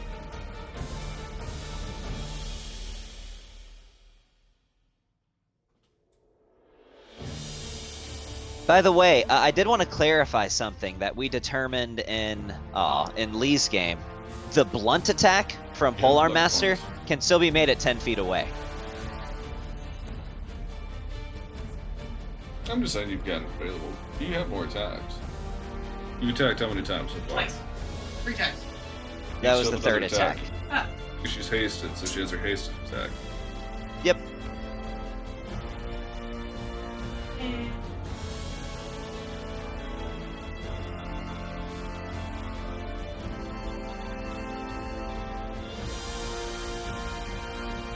Still a good bit of damage on that thing. You have. And I will tell you all that this dragon is not looking very good. I am going to back a little bit. You're gonna use what? I'm just gonna use my movement to move backwards a little bit. It is going to take an attack of opportunity. Right. So, which attack? Yeah, it's gonna do a... Yeah, it's gonna attack with a bite. It's got a reach of 15. Oh yeah, it does have disadvantage. It certainly does have disadvantage, but it's gonna try. You get hit by things all the time. You're already low. Barbarian. Yeah. Yeah, you've got like a bajillion health. Well, it canceled on a nat 20, so that's good. Fuck you. Your ace is pretty decent right now too, because it's technically 21. Your So ace is- you take. This is me calculating your resistance into it. 11 points of piercing damage and 6 points of lightning damage for a total of 17 points of damage. Yeah, I know. Hey, real quick, what does it take to convert Ryzel's weapon? Did it interact? That's what it was. It's before. both of those things at the same time. Oh. Okay. It's a double-headed scimitar with a spectral string across the back that can be used simultaneously as either a double-headed scimitar or a bow. Okay. Well then, can I take my legendary action You can. and take a I will- slash? Go for it. I will use the scimitar side. Okay. Where is my thing?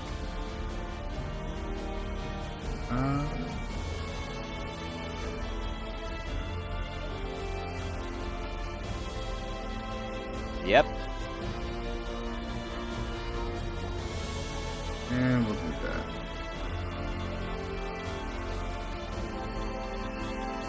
Yeah, that's fine. That's fine. Okay.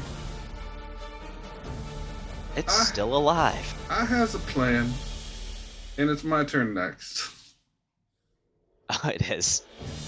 All right, and yeah, that was your third legendary action. So, go ahead.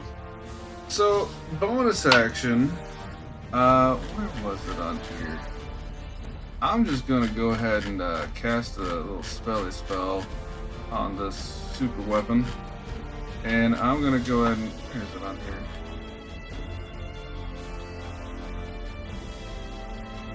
Just had a second ago. Here we go. Yeah, we're gonna cast Branding Smite. Branding Smite? Okay. Yeah, and I'm gonna cast it up at 4th level. Alright, I burned the slot. Okay, so now that's 3d6. So every hit does an extra 46 of radiant damage. Well, the next time you hit a creature with it, it does. Yeah, I know.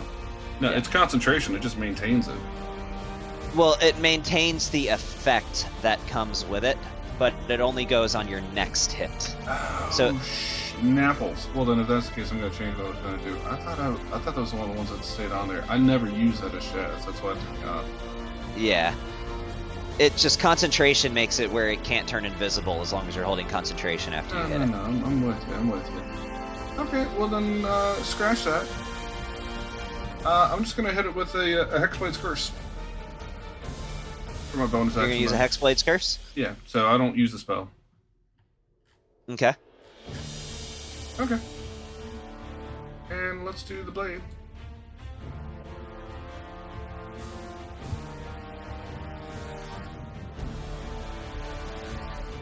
That'll do the things. Which will then do the thing. Yeah. How does he kill it? I think this is just. I mean, he's been doing this all day. There's nothing like, glory out of this. It's just down to business. Just slice it through, moving on, sling off some of the blood, moving on to the next guy. Okay.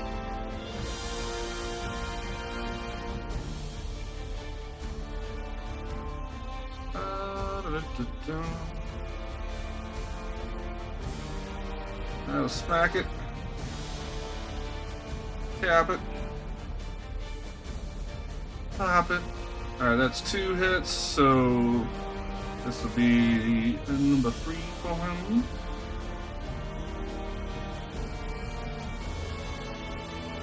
Okay, and Now, I have a question. Just I want to get you guys' judgment on something. In a one-on-one fight between Ryzel and one of the Black Diamond Guard, who do you think would win in a fight? Ryzel. He looks like Shaz if it's 1-on-1. I think some of the weaker ones, maybe. Some of the stronger ones, he'd have some trouble. Oh no, it's not a crit. I didn't move my Hexblade's Curse over yet. So, Regular thing. There you go. Jesus. That's his 4th attack because he was hasted. And then that was 30 feet, so he's still got another 120 feet of movement. He's just gonna move on down the line. Seems like everybody else is handling the big dude okay. He's just cleaning up all the minions. Okay. That's his turn. All right. Moving on to Crixus. What you got? Alrighty. I will say, before you take your turn, the dragon starts to panic, and he just says, just somebody get to the guard! No! I was gonna cast Mirror Image, but instead, I think I'm just gonna charge him.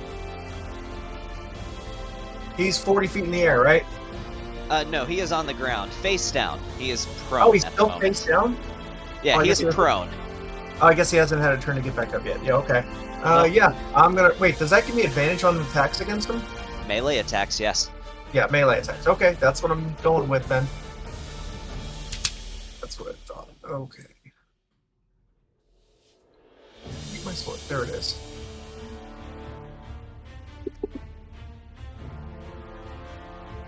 It's...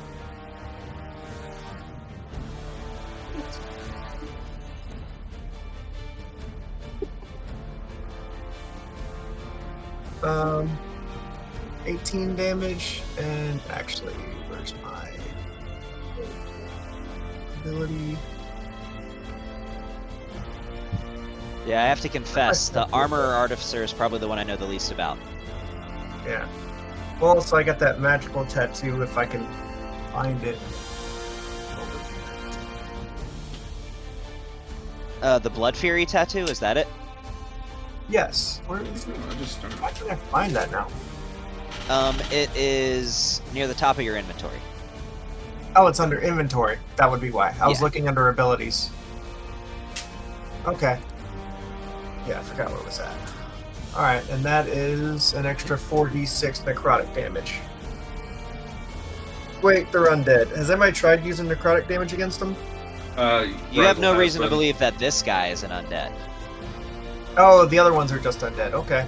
Alright, well then I guess I'm gonna throw some necrotic damage against them. I'm adding a thing into your weapons tab, by the way, for this tattoo. That way you don't have problems accessing it in the future. As well as with a number of charges represented as ammunition. That would be appreciated. Alright, so You that said was it does 46 per charge? Yes. Oh, yeah, thank you. Does it have the charges on there too? Oh, yeah. I'm about to add it. That's fine. I'll I'm- just go ahead and roll my other attack. Second attack.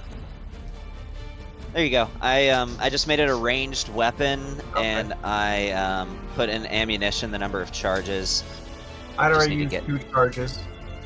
I need to get back into the settings. There we go. Jesus, what does it let me Can I only use do? that once per turn?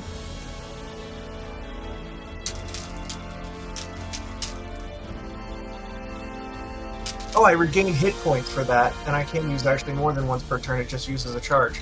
So I get 9 health back. So I can take 9 wounds off, which puts me at 77 wounds. Right? Yep, I think you can only use one charge at a time, though. Really? Oh, okay. Yeah, It when you does hit a base creature with a up- weapon attack, you can expend a charge to deal an extra 46 necrotic damage to the target. Yeah, but I can hit 3 weapon attacks in a turn. Oh, yes, yes. So you can use one on each weapon attack, yes. Yeah. Okay, that's what I thought. Yeah, okay. Oh wait, I already rolled to hit, and it hit, so I can... Wait, hit it 3? now. What? How do you get 3 weapon attacks in a turn? Hasted. That's right. Okay, yeah.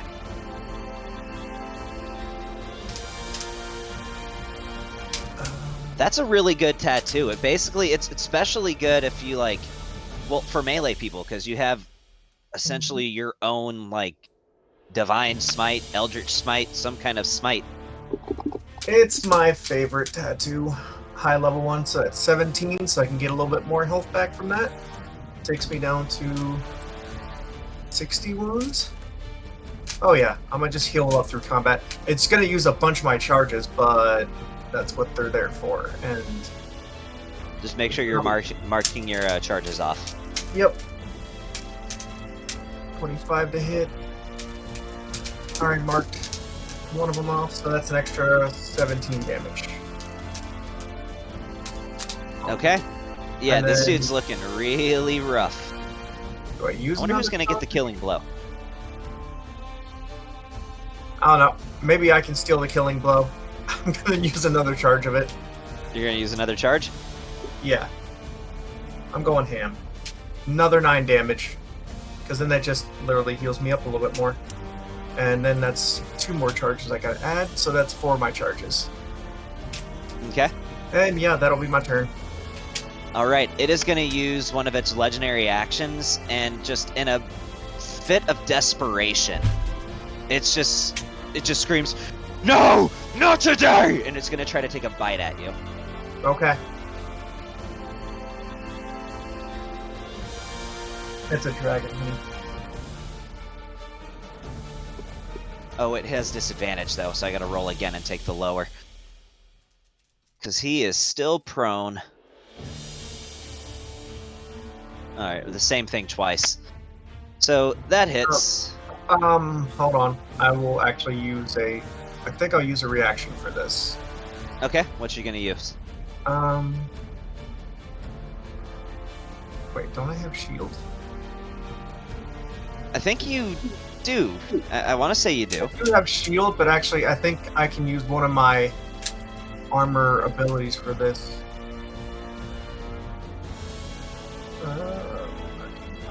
Oh, dang. With you having that haste on, your AC is pretty insane. Yeah. Oh no, that's to get me bonus temporary health. Never mind. Yeah, you could literally just use shield if you wanted to. Yeah, I'm gonna use shield. I thought I had something else as an armor for it. I'm just gonna burn up a spell slot, so now I'll have 32 AC for the rest of the turn. Okay, and that turns that into a miss as he tries to close his jaws out down around you as you just effortlessly pop up this shield, and he's like, it's like he's just biting into stone as he attempts to take a bite out of you, and nothing happens. I would assume that amuses you. What's that? I said I would assume that amuses you. That he missed his hit? Well, that he just chomped down under your shield. Oh, I mean, yeah, like yeah. you're basically inside of his mouth, but nothing happens. Yep. No, I'm... Alright. Because I'm wearing a shield and also have the bubble, so I would say that probably just, like, deflected his bite. He bites Yeah. down on pretty much a force field or air. Alright, so this one that's literally right next to Ryzel, and just a very I'm using desperate... a legendary action just to Oh. go ahead Okay. and there you go. What was he doing now? Killed it. He was gonna attack you, but now he's not. He was gonna try to do... We'll say that he was already doing it. He was in the process of trying to grab you, like, with his physical hand to cast Inflict Wounds on you, and just for flavor, how do you kill him as he's attempting to reach his hand towards you? I don't think I actually stopped for this guy. I literally was just walking from one guy that I killed to the other guy that I killed, and I'm literally on the way to the last guy, and as I walk by, just whoosh, decapitate this guy. He's like trying to cast a spell, didn't even pay attention to it. I'm just literally like walking down the line. I'd like to say it was like this too, that he was reaching his hand forward and you went like through the forearm and then through the head. Yeah, that sounds about right. It's cool. Okay, I get to well play then- this really cool character while Lucas is trying not to have a mental breakdown in the bushes. Yay! Alright, well then he's not doing anything. He's dead. Anand, what you got?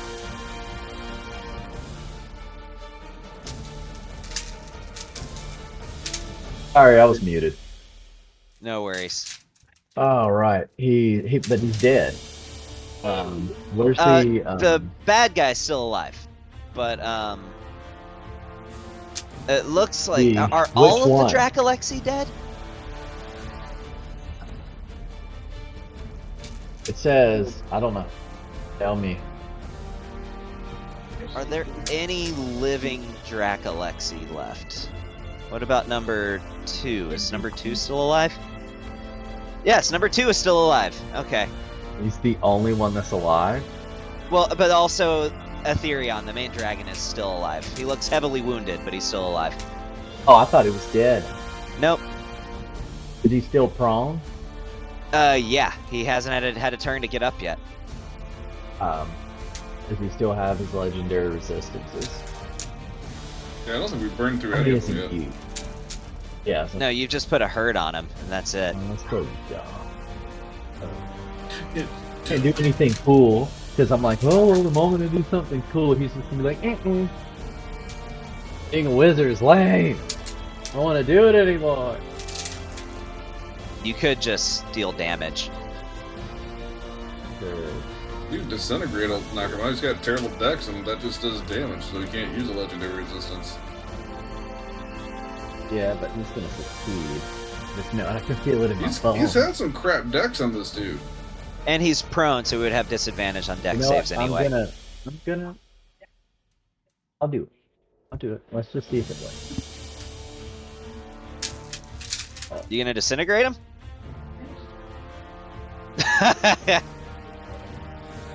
Yeah, he rolled a natural 1, so this would be critical damage anyway. So You're hold like, oh, shift he's and you gotta drag the damage resist on it. him. And you do. And I thought it wasn't that. Hold shift when you drop the damage on him. Holding shift. Well, it doesn't even matter because yeah, that kills him. With a disintegrate, so you hit him and he just. I'm gonna fly over him. No, like I'm flying over him, and because I'm still in the air, and I'm just gonna aim down, and just beam him from the sky. Okay. I Question. call it a carpet bomb. What? Does does disintegrate leave behind a skeleton? Nah. You did say no, that. It Well, disintegrates. you did say that with the Tarrasque, or left behind the skull of the Tarrasque. Well, let's but read that it. was the whole thing. I think you kind of DM'd that into existence because I wanted the skull. Yeah, no. Wait, it says if the spell automatically disintegrates a larger or small non-magic force. If the target is a huge or larger object or creation of force, the spell disintegrates a 10-foot cube portion of it. Oh. So his head is gone, but his body is probably still there. Let's see. No, but it also says if this damage reduces the target to 0 hit points, it is disintegrated. A disintegrated creature Oh. and everything it is wearing and carrying, Yeah, except magic items, Oh. are reduced to a pile of fine-grade dust. yeah, you are correct. Okay, then I'm still gonna find a way to give you guys a hint anyway here. As this dragon starts to disintegrate, as it tries to scream but can't, you notice its flesh melt away as it continues to disintegrate. The bones stay for just a moment, just long enough for you to notice a little magic seal inscribed on its spine as its flesh and scales melt away. Of course, its skeleton follows soon after, but not before you get a look at this magic crest. And you notice exactly what type of magic is on this crest, though you can't, I imagine, have a hard time understanding why. It appeared to have some sort of inscription that would invoke teleportation on the skeleton, should the skeleton have survived. You can gather that in the instance that it would have died, this creature's skeleton would have teleported somewhere if it wasn't actively turning to dust before your eyes. So disintegrate was the correct move. So,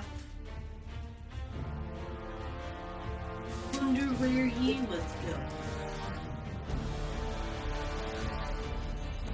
So, as this battle comes to a close, you all Can look I at the... roll Arcana to see if I can get a glimpse of where, if there was a sigil indicator on it? Because I'm looking at him while I'm shooting with it. Sure, give me an Arcana check. It would take a pretty high roll to get anything from this, because you're looking at like little micro details of an arcane sigil. But Lucas give me an snaps his Arcana fingers, check you and roll see a how nat you do. 17. Oh. Okay. So, in the portion, yeah, that'll do it. I have a plus 11 to Arcana. Okay. So that gives you a 28. I would have, yeah. So, with that, you just glimpse this, and you're examining the sigil, and it disappears after just a few moments of looking at it. But you manage to gather some detail, but it gives you, I would imagine, more questions than answers. For the location set to this is the symbol for gas, as in like gas, the stuff in the air. And what you're able to glean from that, you see a few letters, PHL, referring to the location, but you weren't able to glimpse the rest of the word for the location. Phylactery? Well, that would be PHI.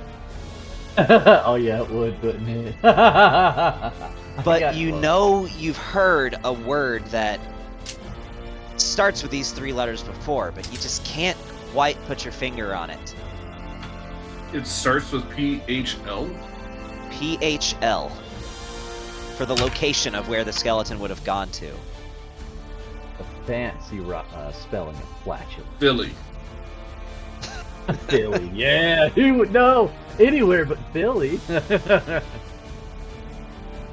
And in that moment, as the battle comes to a close, the sky begins to darken.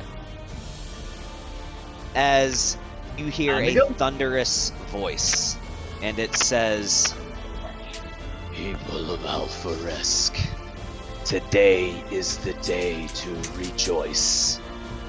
For you have all come under the dominion of the Black Diamond Empire. I am the Creeping Doom, the Black Diamond Emperor, your new king.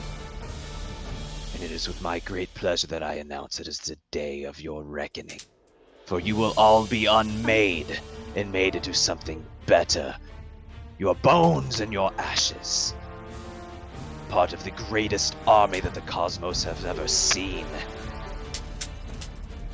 Do not fret, for your meaningless lives shall have more meaning in my servitude than you could ever imagine." And as he appears, as he finishes the sentence, you see what appears to be a cloud from a distance that starts to engulf him, when suddenly you look even further and he's like, what is that? As it gets closer and disperses, when in a horror you realize that is no cloud that you are seeing. That is thousands upon thousands of dragons, eldritch abominations, and undead creature that disperse and cover the sky. I think we're a bit outnumbered. Why were we spending all this time fighting this one dragon? Well, this one you imagine was a bit special. Even though you made quick work of it, this was more powerful than your average blue dragon, but you guys are you guys, so didn't have that hard of a time with it. And let me go to the previous music. He, unfazed, turns to all of you and says, "Yes, I do believe it would appear that an alliance is in order. However, I must admit some degree of hesitation. Yes, we all see that as he looks back there. But the problem is my allegiance is to my people. If I leave them undefended. I am open to helping you in any way that I can, but I require solutions, ways to keep my people safe in my absence. Can you offer any possible ideas for how we might be able to orchestrate this? Do so, and you have my assistance. Yeah, I do. As I'm walking towards him or whatever, I take my rifle in one hand and I shoot the last remaining enemy. For effect, can we just say he dies? Yeah, we'll just say that. Okay, so I just bow. In all honesty, it was a real possibility that you could have killed him on your turn anyway. Here, let's see. Hold on one second. Let's just see. But with sneak attack and all the fixins, he could just die. So, well, all the stuff that you can do with sneak attack and all your extra damage. Yep.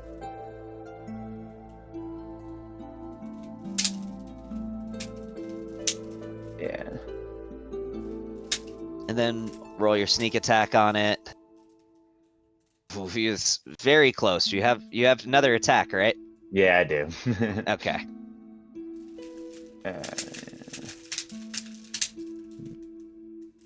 Yeah, I'm not out of ammo. I just reloaded, but Yep.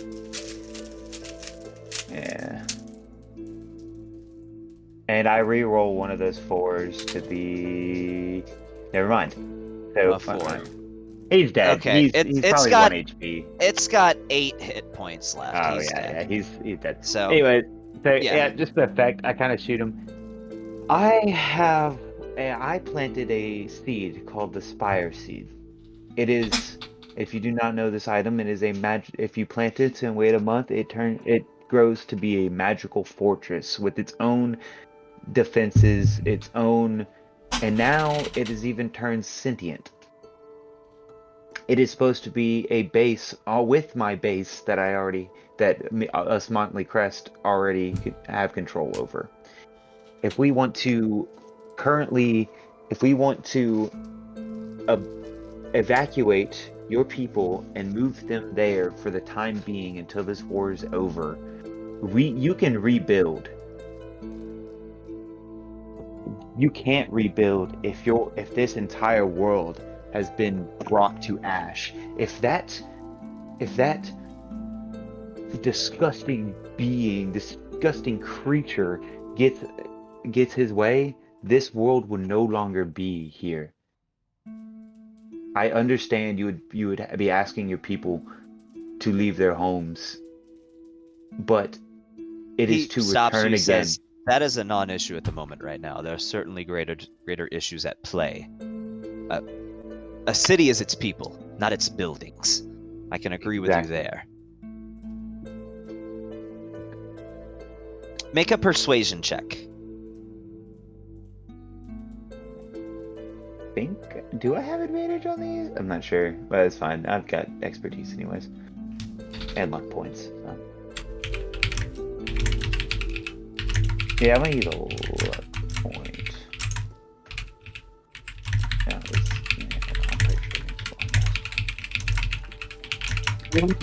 Oh, well, okay then. That was a good use of the luck point if I've ever freaking seen one. So, yeah, that's a good. He says,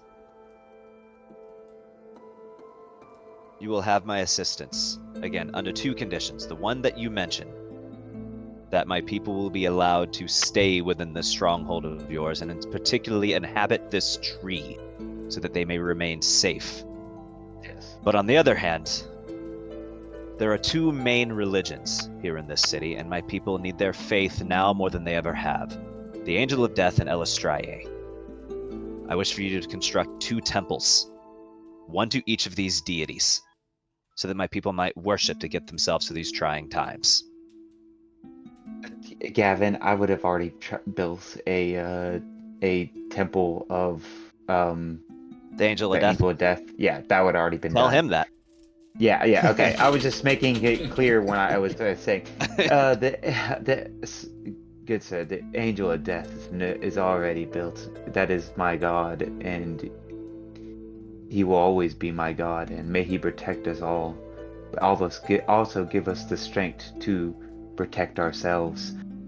For the Elistrae? Elistrae. This is Elistrae? Yeah, fuck. Bond's not messing this up. I am. I see no problem in that. And one being built. Very well. She'll have my assistance in any way you deem it necessary. Sounds good. Oh yeah, and you also, while you're having this conversation, you do notice that he pulls a jar out of his pocket full of multicolored sprinkles, and he's begins scattering them over the bodies. Yeah. I do the same ritual. I'm doing it. It's just like I don't have to say it every time. But yeah, Bond does it. He just doesn't say it all the time. Or I don't say he does it all the time. What but he does Bond do it. say while he does it? I have this in my notes. I should have this in my notes. And you know, honestly, Sean, if you could send me that so I have a record of it too. It's something about sweeten your soul or something to that effect. Yeah.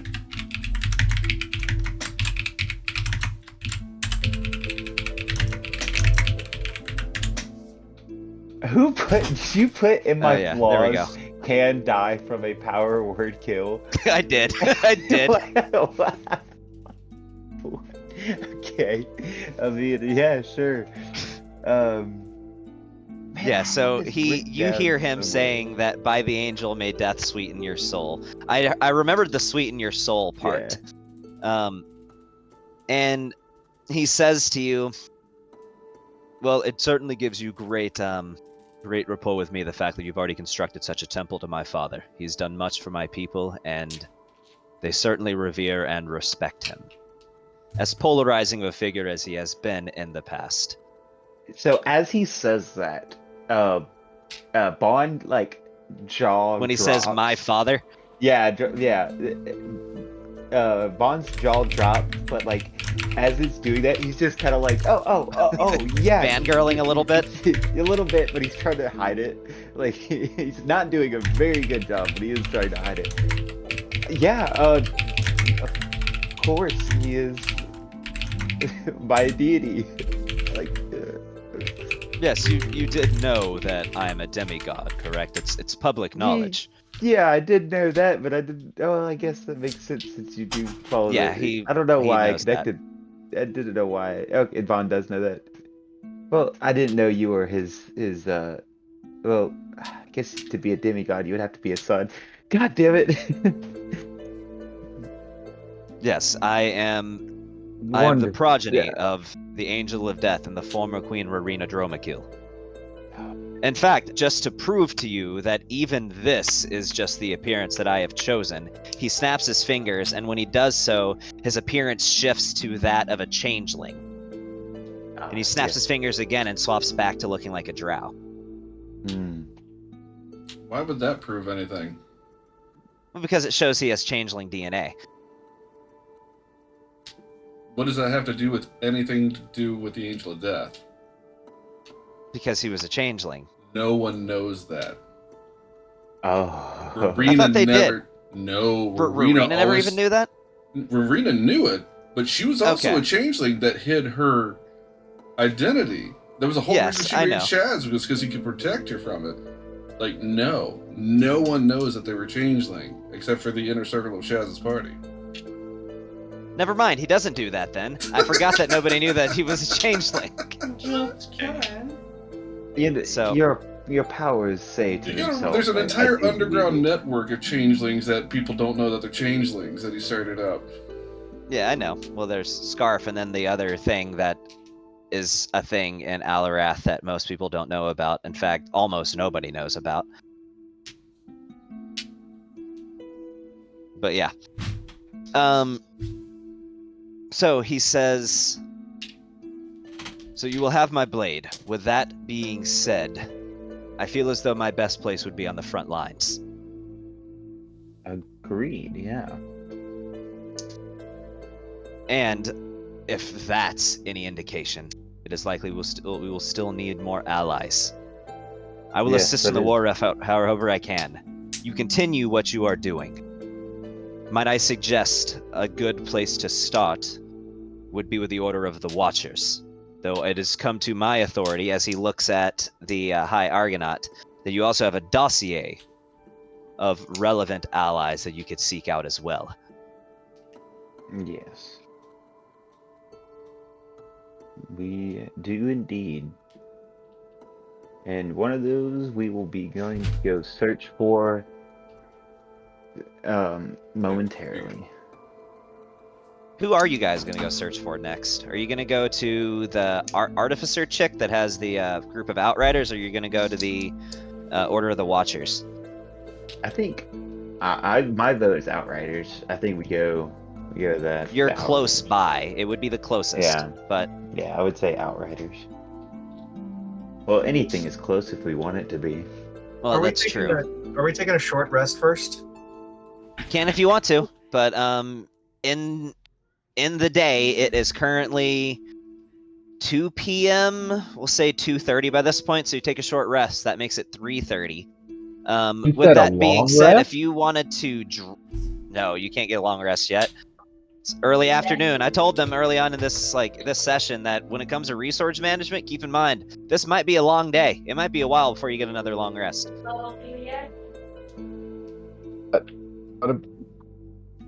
Cool. So keep that in mind when it comes to your resources.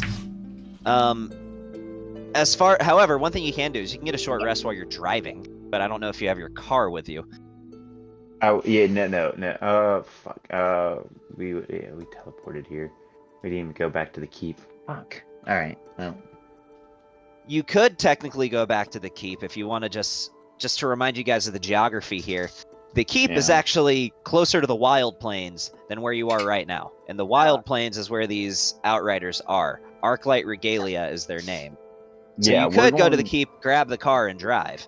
That's what I say we'll do because we got I to mean, search if for we these gotta people. get there quick, we're literally here with a demigod king. I'm sure he can get somebody to teleport us. Yeah, Or he could just teleport you and drop you off. And that's then fine leave. too. That works.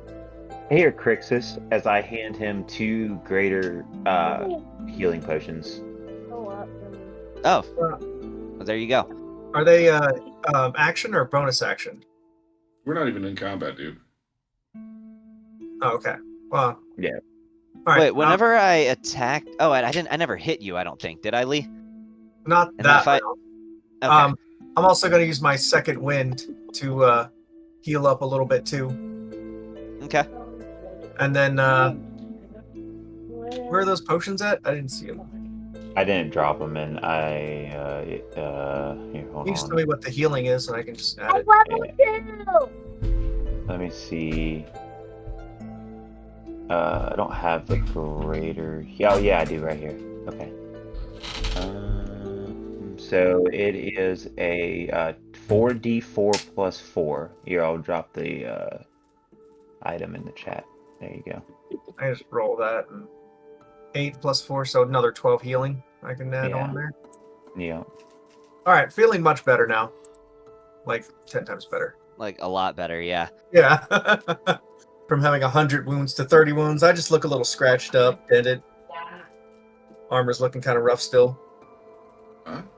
Well, I mean, if you want to whatever it is, we're post a hitting. regular healing, we can do that. I did give you 2 of those, by the way, if you wanted to roll more or take another Roll one. another one, yeah. Yeah. I did subtract that. 10 plus 4, so another 14, so I'm only missing 16 health. Okay, yeah, I'm fine. Don't even need a short rest. Let's roll. Nice. Okay. So, yep. So is the demigod teleporting us to my keep, and that way he can take a look around to deem it necessary for his people? Yeah, he'll do that. Okay, So, cool. first he sends off a message, just so they know that he's going to be gone briefly. And before he goes over there, he says, "I expect the tree to be on its way the moment that we arrive." The tree is already at my. He knows. Place. Oh, his assumption was that the tree was going to go there and get them. Oh, I mean, if you're allowing it to do that, It I can mean, walk. yeah. Sure. Yeah. I mean, I want to read the description. I feel like me and the tree have a telepathic bond to each other. Like that would be something I that'd be think you do, so you could have it on the way. Yeah. Let me go to my inventory and see what that does. Yeah, the Yeah. tree can move. It just has to take breaks so that to reroute itself, or else it's basically like, you know, suffocating. Yeah, I got you. You don't forget to watch your ads. There are tons in there.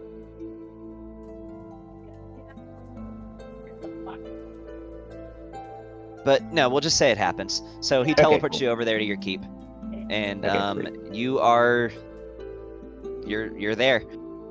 So he looks around the premises and notices all the yellow people there and raises an eyebrow and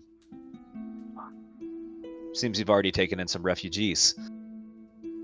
Yeah, we found them. Yeah, they are people from another planet. Interesting enough, but we've taken them. They're good people. Kleebor is the well. I don't know. Technically, I allowed them to hear, so I'm the leader. But Kleebor is their main guy. Kleebor is a good guy. He's a representative. Their Yes. representative. There we go. Very well, this will do. I will head back to my city. I will wait for this tree. Once it arrives, I will assist in the war effort. I mean, I'll point him out the giant ass fucking tree. Oh, he knows the tree is there, but he doesn't want to Okay. leave his people undefended. Yeah, that's fine. Okay. Yeah, so cool. That's perfect. And the tree starts moving, I assume. So Yeah. slowly but surely, it makes its way. We need to come. Well, the tree already has a stat block, so it's like not like it doesn't. So, just out of curiosity, like with the swarming army that's coming in, like, is this like an impending thing that every town's about to get overrun in the next handful of hours, or? You don't really know. They sort of branched off in every direction. It's kind of hard to say. There's already a battle going on, but a small battle, and as it stands now, that battle is about to get much larger. And they were already losing, so with this addition, where they essentially just doubled their troops, they need help. So, which folks would be able to get them the help the fastest? I mean, so if you want to look at a map, the Wild Plains is just basically a large unsettled area in the middle of Alarath. And where you are right now, well, so the Wild Plains literally borders River Run, which outside of River Run is where this battle is going on. So yeah, anything in the Wild Plains could get there pretty quick. And it was the Outriders that were in the Wild Plains or near it? A group of Outriders called Arclight Regalia. Yes, they're in the Wild Plains. Well, that's where we were headed to next, wasn't it? It was. Okay. It sounds like that's what we need if we're going to try and get these guys any kind of backup so they don't all get wiped out. Okay. What you know about her is that she has a bit of a reputation for being pretty selfish, but that's what it's being diplomatic is about. So, what are you guys doing? You grabbing your ship, or you grabbing the car, or you're just driving out there? Right, whatever gets us out there quickest, I think. Okay.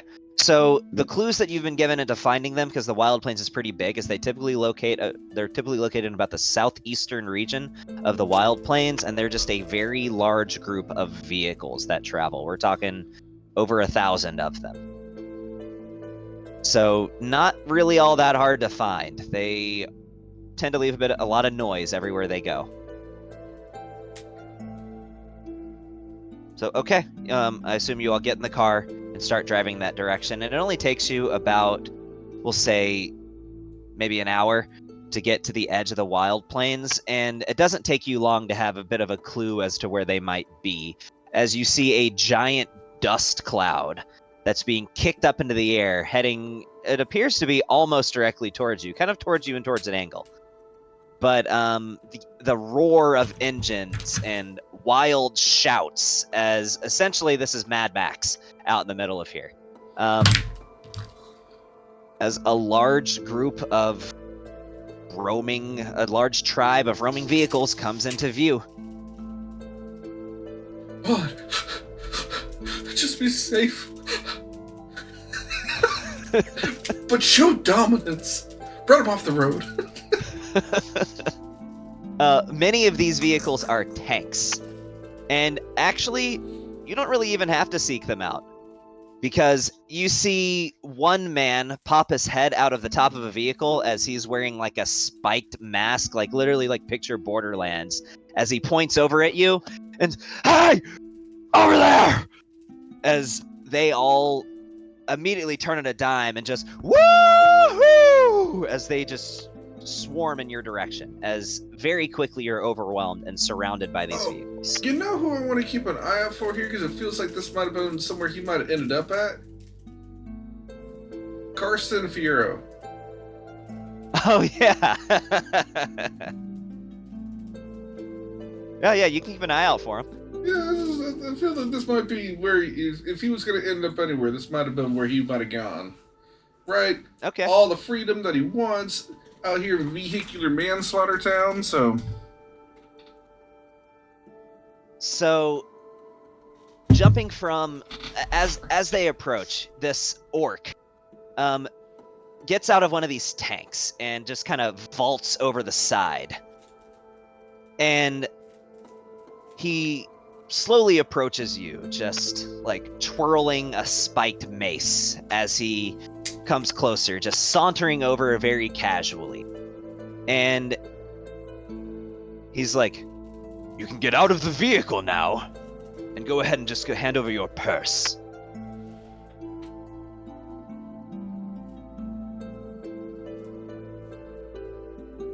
And he shouts and he says, "I don't think they heard us, gentlemen. We said, get out!" And one of them fires a round that bounces off the door of your vehicle. As I take William out and point it towards him, the biggest rifle I have. I know I don't have a shot in it, but it's just for intimidation. Intimidation. Yeah. Sir, I'm the one that do the stealing at part. Because if you don't know, as I step out of the car, you are dealing with Motley Crest. He hesitates for a moment and says, "Never heard of them." Make an insight check. Okay. Any of you can. I mean, it seems pretty clear.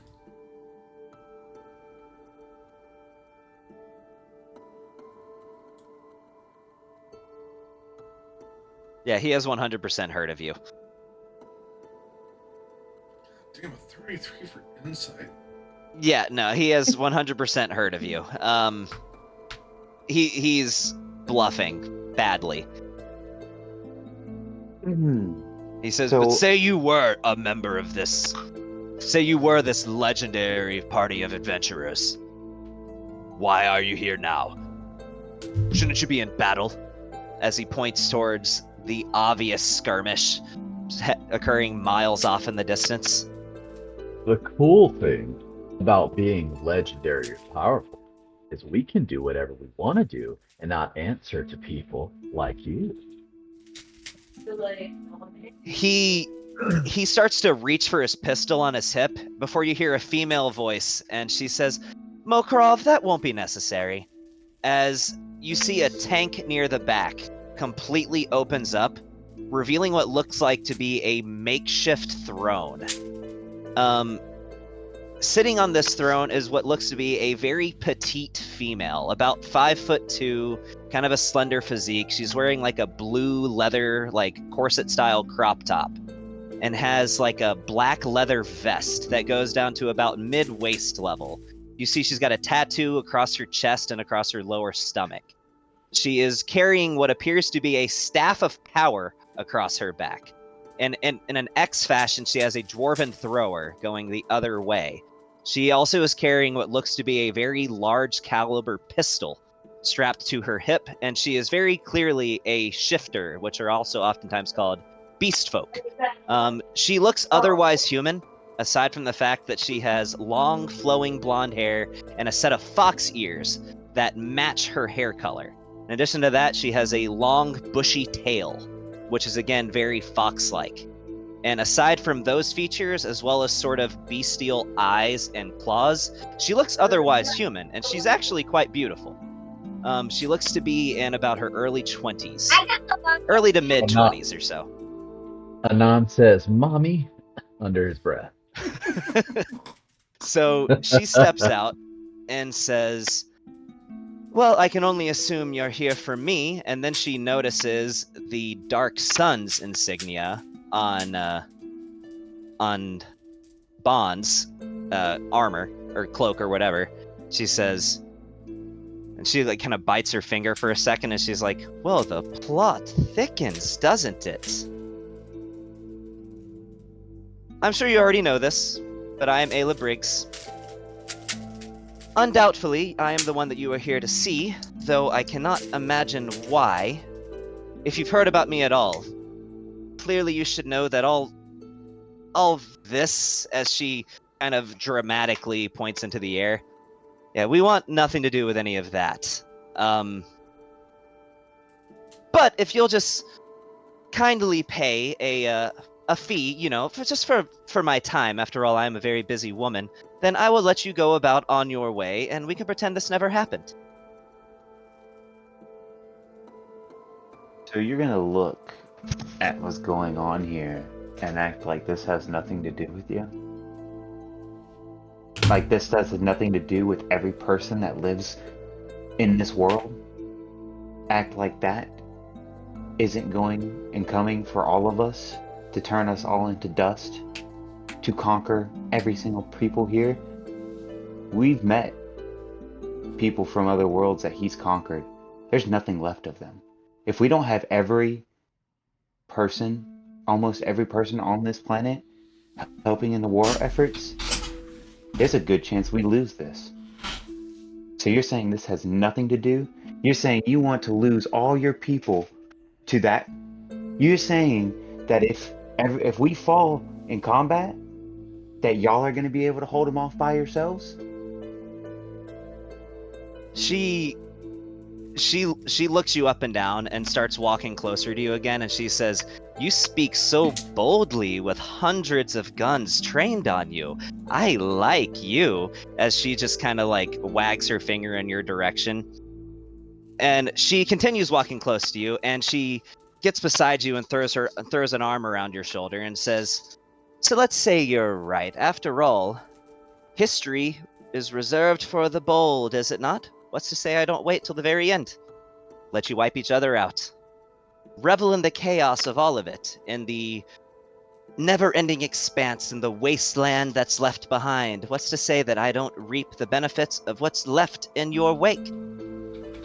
Ever consider that could be an option?" So let me ask real quick here: is there anybody like of her people that are around her? Like other shifters? Just of her folks? No, she walked very boldly by herself up to you. Okay, then I'm confused, but I'm not now. That the only thing that is left, if that abomination rules this world, is y'all enslaved or dead. That is the only thing. So what you are saying is that without us you stand no chance, because if you would argue that you would, we could just wait until both of your forces are weakened, and then defeat both sides. This is chess, have other people, not checkers. I see what you're saying, but how many men are you going to lose if you're fighting two fronts, us and them. She looks at the rest of the group and she asks all of you, and she says, "Where did you find this one? I like him." Let's just say we've fought some of their greatest warriors. Actually, their greatest warriors, and came out on the other side. Unfortunately, it was a battle that was tough fought, and we had to tactically remove ourselves from the situation. For as he kind of pulls his shirt down from the side, that's how I got this. Lifts it up. When you do that, she says, "Honey, you are already going places." She looks at the rest of the group and says, "Well, I've heard enough from the cute one. What do the rest of you have to say?"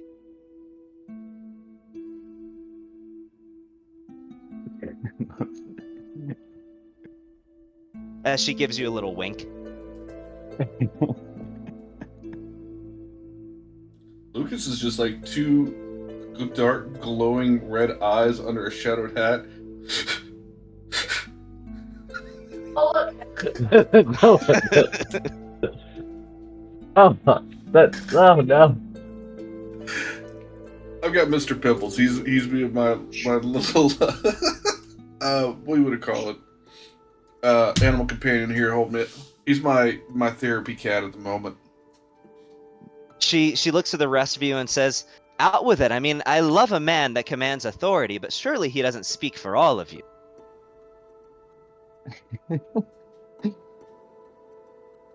If you haven't realized it by now, she is very clearly hitting on Bon and being not so subtle about it. Yeah, we get that, man. Yeah, we can tell that one. I'm gonna reach in my robe and pull out a picture of my lady and just kind of stare at it and be like, "Dang!" Put it back in there and just it's not in the back.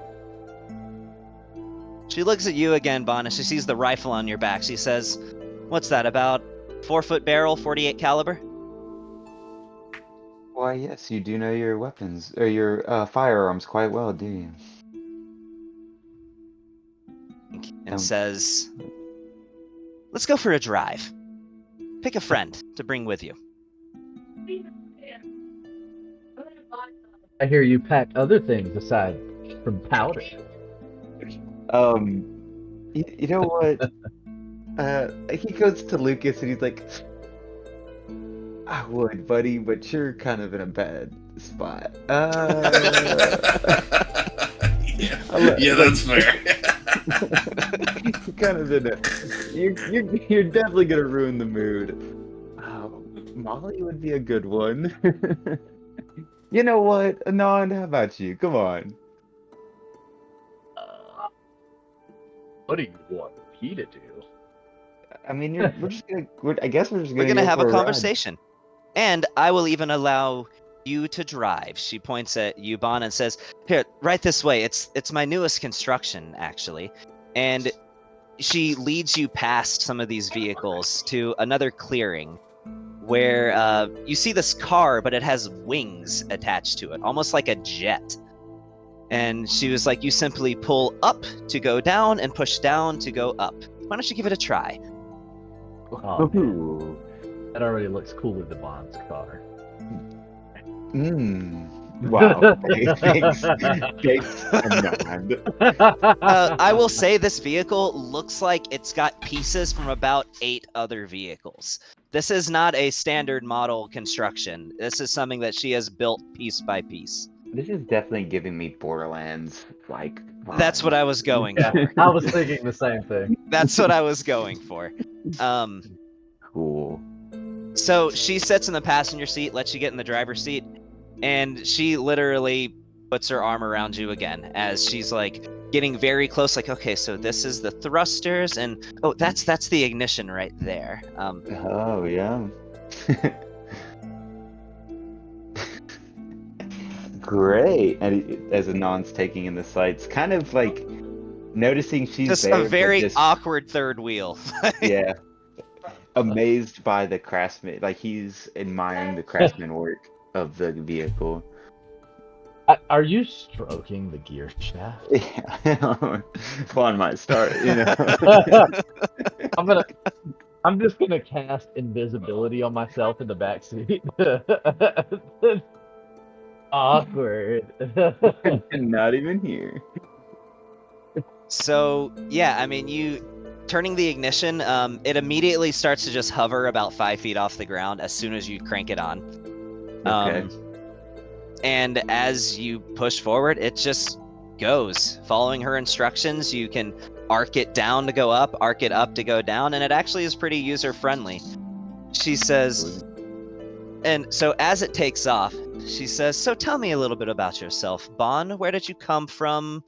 What are you into? What are some things that you like? And why specifically do I stand the greatest chance from siding with you than I would be picking up the pieces of what's left? Well, so I guess we can start with where I'm from.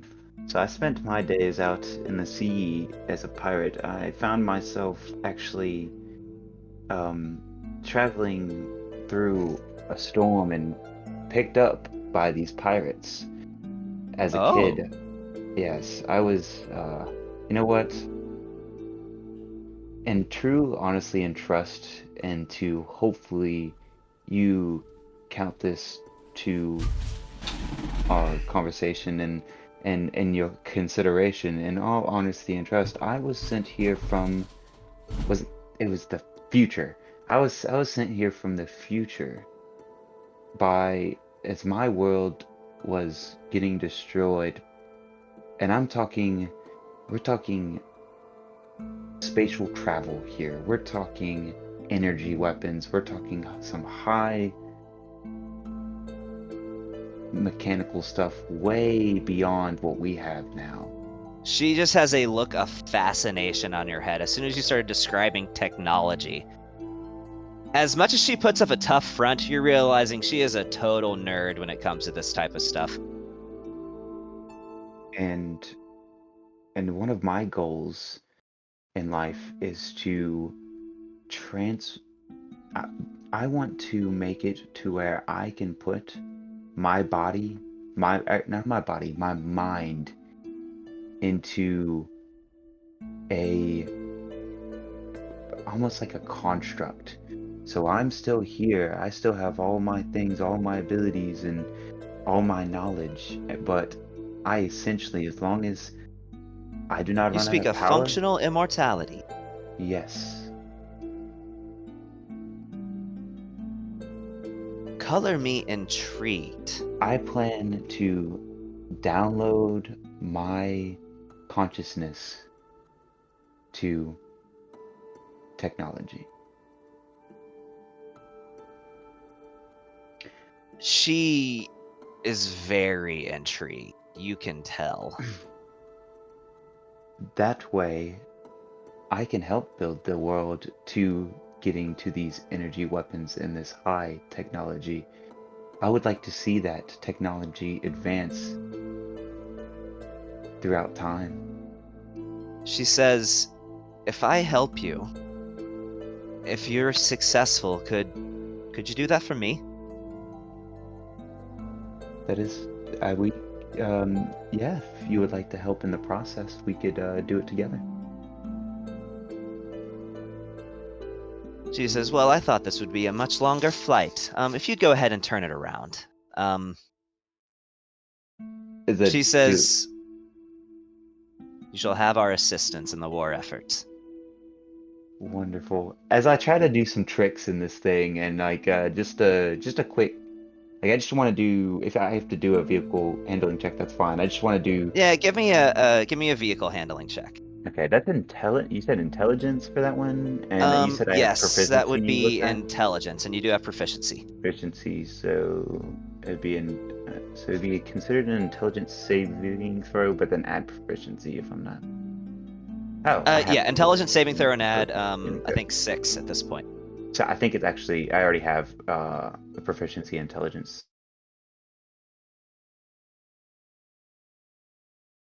You want to use luck? I think you got 2 more left. I don't actually. You don't? I don't. Okay. Well, there's I no used all of my- there's no critical fails on skill checks. Actually, that would be a 10. That would actually be a 10. Oh, that's plus right. 8. Reliable That'd be an talent. 18. That That'd would be an 18. That's right. Okay, so it's pretty cool. You do a little like barrel roll. Sweet. You feel yourself starting to lose control of the throttle and kind of have to pull out of it for a second and show it on your face a little bit that got made you a little nervous. But she is just laughing. Like, she was not afraid at all. You can tell she definitely likes a bit of an adrenaline rush, and she just laughs. Yeah. I assume you head back? Yeah, we head back. True love. Okay.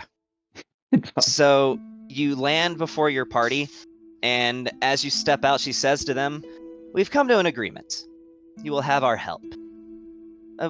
Thanks to something that your party member has offered. He can either disclose it or not. That is up to him."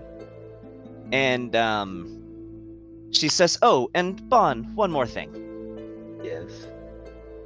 She kisses you. Oh, we talking on the on the lips? We talking Yep. on the cheeks? Like, Full oh on. shit!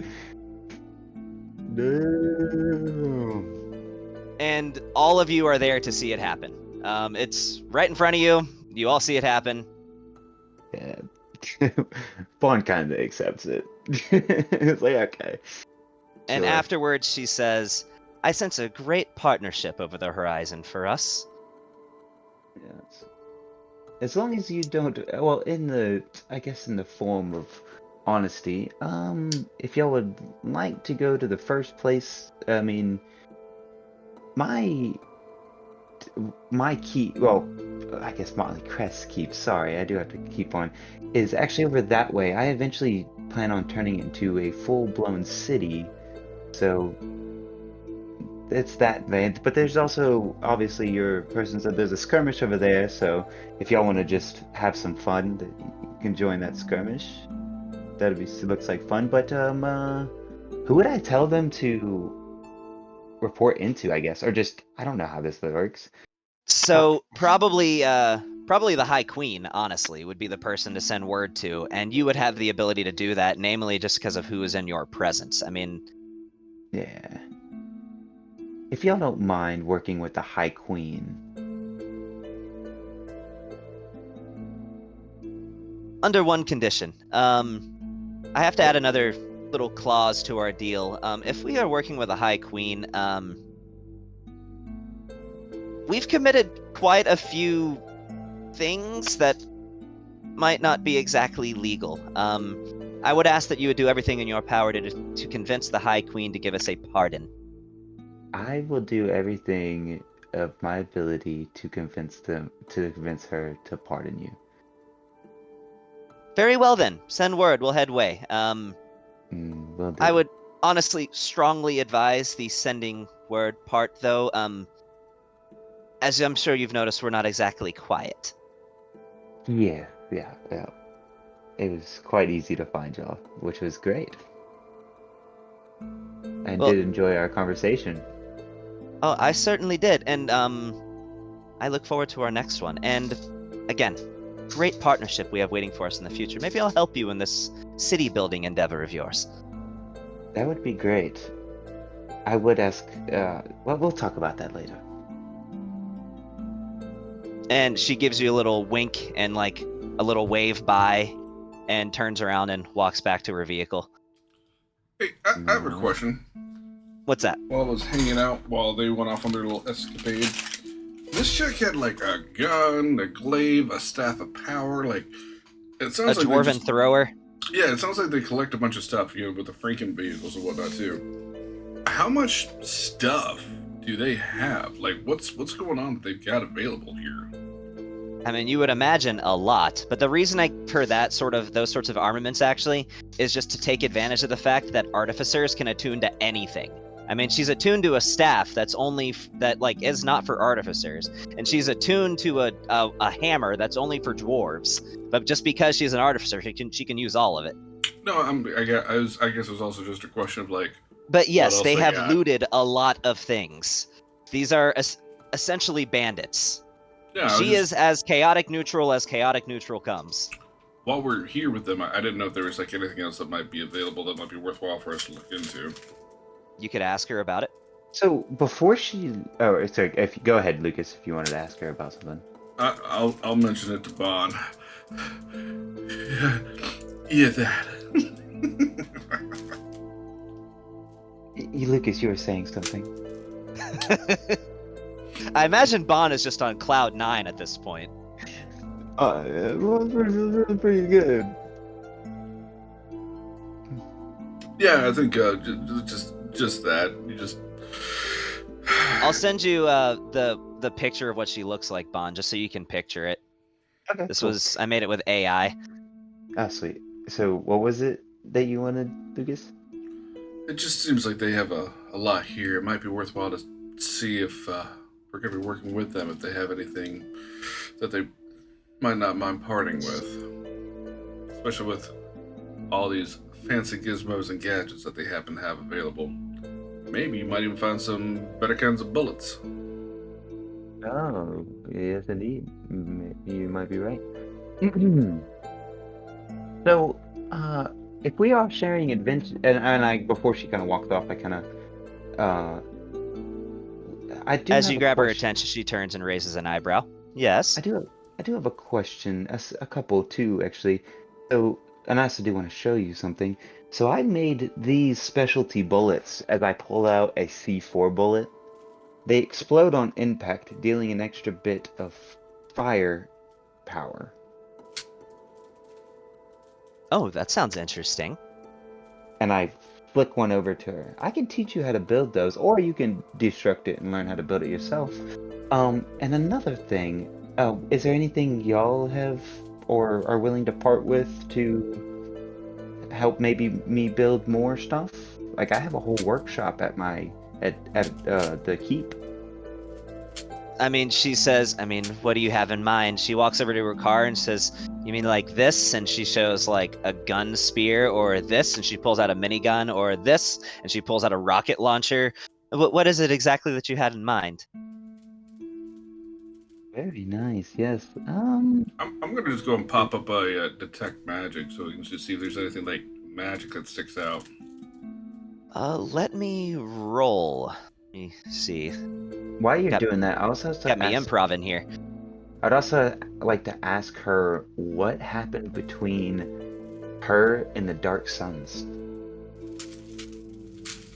So for the first time since you met her, her cheery, confident demeanor turns dark as she says, doesn't matter. That was then and this is now. Okay. And so you just have the problem with the person in charge, correct? No, the problem, she seems hesitant to speak, like it's a sensitive topic for her. Yeah. And you're just Maybe we gonna can talk push it about it anyway?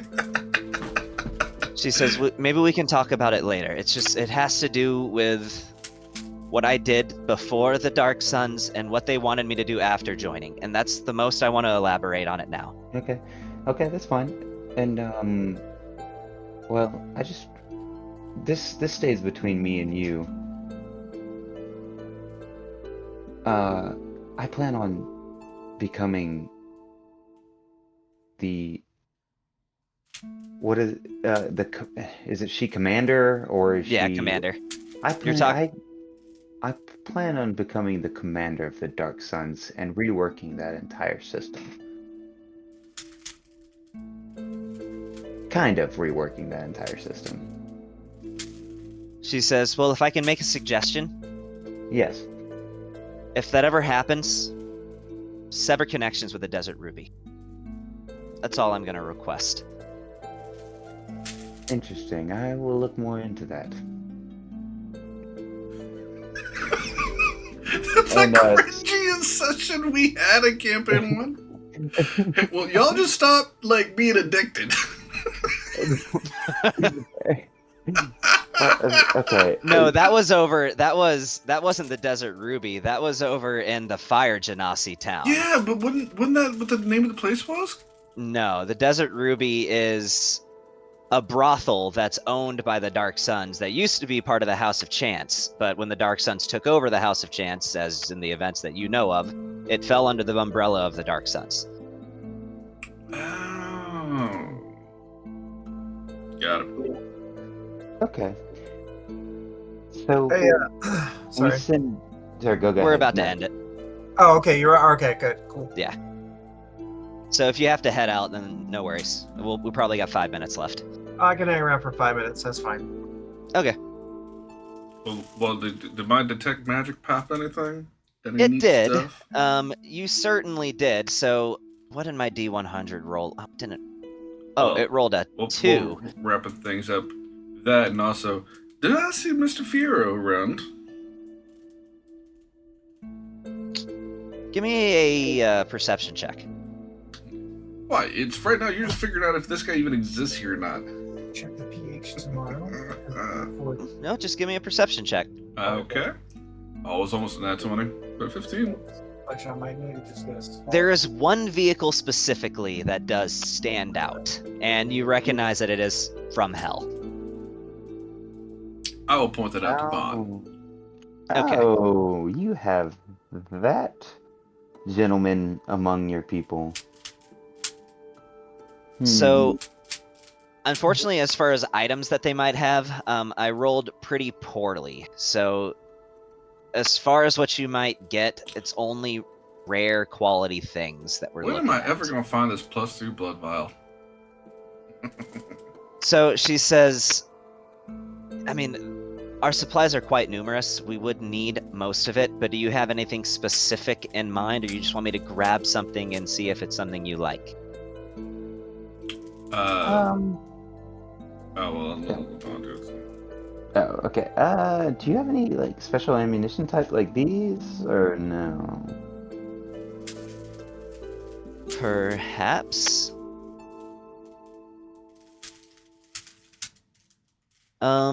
Let me see. One thing I do have that we found is this tome, and actually, this is an incredibly good roll for one certain party member because of how it landed. This is literally the second rare item in the list. So, and I rolled number 2. We have this little book. Honestly, it's no good to me, that we found recently.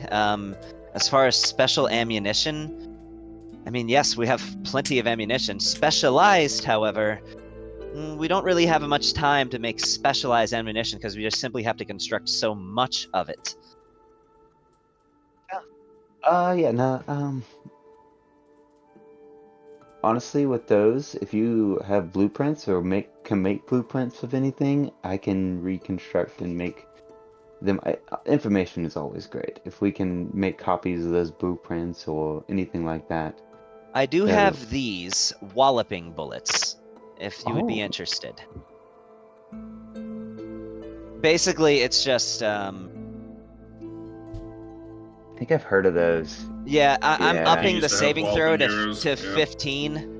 15 strength saving throw, and it just knocks them Okay. prone if they get hit by it. Oh, okay, yeah, cool. So,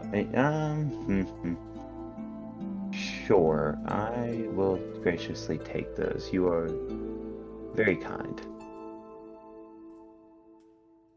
As well as, you might find this to be interesting. Actually, I did find something that you're really gonna like. Oh, sweet. Change the name of this in your inventory to just bullet. It is a runic ammunition. So she tells you about it. This not only will make your shots a bit more accurate, but if you fire it at somebody who is concentrating on a spell, you will find that it would be much more difficult for them to maintain that spell. Yeah, that's pretty good. Nice. Okay, cool. Thank you very much. You get That 5 was of those. So just 5 of them. delete the word sling out of it and just make it bullet and adjust the weight of it to be consistent with your other bullets. Okay. Well, yeah, I have a pouch that all my bullets go into that I don't have to worry about. Okay, well then just change the name of it, because it's a regular bullet. You get 5 of those. Okay. She hands you a small little pouch, like tiny little pouch, full of 5 .48 caliber rounds, so they'll work with your rifle. Sweet. That is awesome. That is great. But yes, we will be in touch, and it's good. She says, "Oh, I certainly hope so." And she asks you, says though perhaps maybe our next meeting could just be with none of that, as she points to all your allies behind you. And he kind of chuckles. And yeah, so we can send message to the queen, to the High Queen. Okay, as the High Argonaut, he is giving you the most lopsided of eyebrow raise as he pulls out his like Morse code device, and he doesn't break eye contact with you. He's just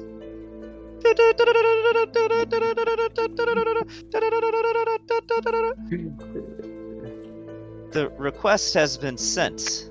Now, Bond, might I encourage you, it is quite unbecoming for a hero to engage in extracurricular activities. He sort of spits out those words. If you understand my meaning. I did no such thing in this meeting. That we have time for that after the war. And not a do minute agree. before. So, just You are correct. curious here. Are we not going with them to go help them back up the other folks? Are we just That is sending them up off? to you. That is Yeah. up to you. They are headed that direction, but you still have Connor Blaze that you could go see, Mirabeth Carlisle, and I will be adding new dossiers as well before next session. So Okay. one of them will be for Belsarioth the Dragon King, the Mithril Dragon. That might be a bit interesting. Yeah. So Sounds like fun. So despite the fact that he's known as the Dragon King, he's actually not known throughout the entire world to most people, but he's basically the last of his kind. He's a mithril dragon, there's only one left, and he's just sort of the de facto highly respected member of the draconic species, at least among metallic dragons. He is extremely old, Okay. even by draconic standards. So, I kind of wanted to go to the pirate Nation? thing. The pirate nation. I kind of wanted to go there, but if we don't want to do that, then, it seems like another easy one that we could probably get done with. We're just banging these out. Yeah. Yeah, just banging these things out. Again, I'm probably going to add 2 or 3 more before next session too. So How many Yeah. NPCs do you want to throw in this thing, my dude? you're going to need as much help as you can get, or you can go off the beaten path and think of additional resources that I'm not listing to go collect as well. By all means. Sanguine Justicar, right? That was entire Secret Service. We have the Knights, the Agents of the Crown. That's a whole other. Like, how many organizations are we? It's not even a matter of organizations. Like, technically speaking, Arclight Regalia isn't an organization. They're just a tribe of outriders. Right, bandits, but I'm just saying, essentially. like, we need help. Like, we've met so many established organizations in the years of this campaign, and you're like, well, I gotta make more! Like, but there's so many that already exist in the world. I like presenting as many options as I can, and then let you guys decide what to do. Hey guys, I gotta check out. Yeah, we're by all probably means, calling I it think anyway, we're man. done So, here. Okay, Yeah. cool. All right, have a good night, guys. all I'm right, just see you, saying, man. it's gonna be like this very complicated, like, whatever, it's gonna be a thing. Yeah. Well, all right, guys. I will see most of you in 2 weeks, though some of you guys I will see in 9 days for Tyranny of Dragons. I see you So- at work. Well, yeah, but I hardly ever see you at work, though, Yeah, it's because you never come over to my side of the building anymore. because I'm also rarely ever there only during standbys am I there during days. But there's not a standby on Thursday this week. Yeah, well, So. it's coming up on Thanksgiving and all that stuff, so. Yeah. Yeah, I don't even have an office. I have a whole side of the building now. You can Yeah, I know. I use that side of the building when I never need to go to the bathroom. By the way, it's nice and quiet. Oh, that's why it's always funky. Alright, killing the recording.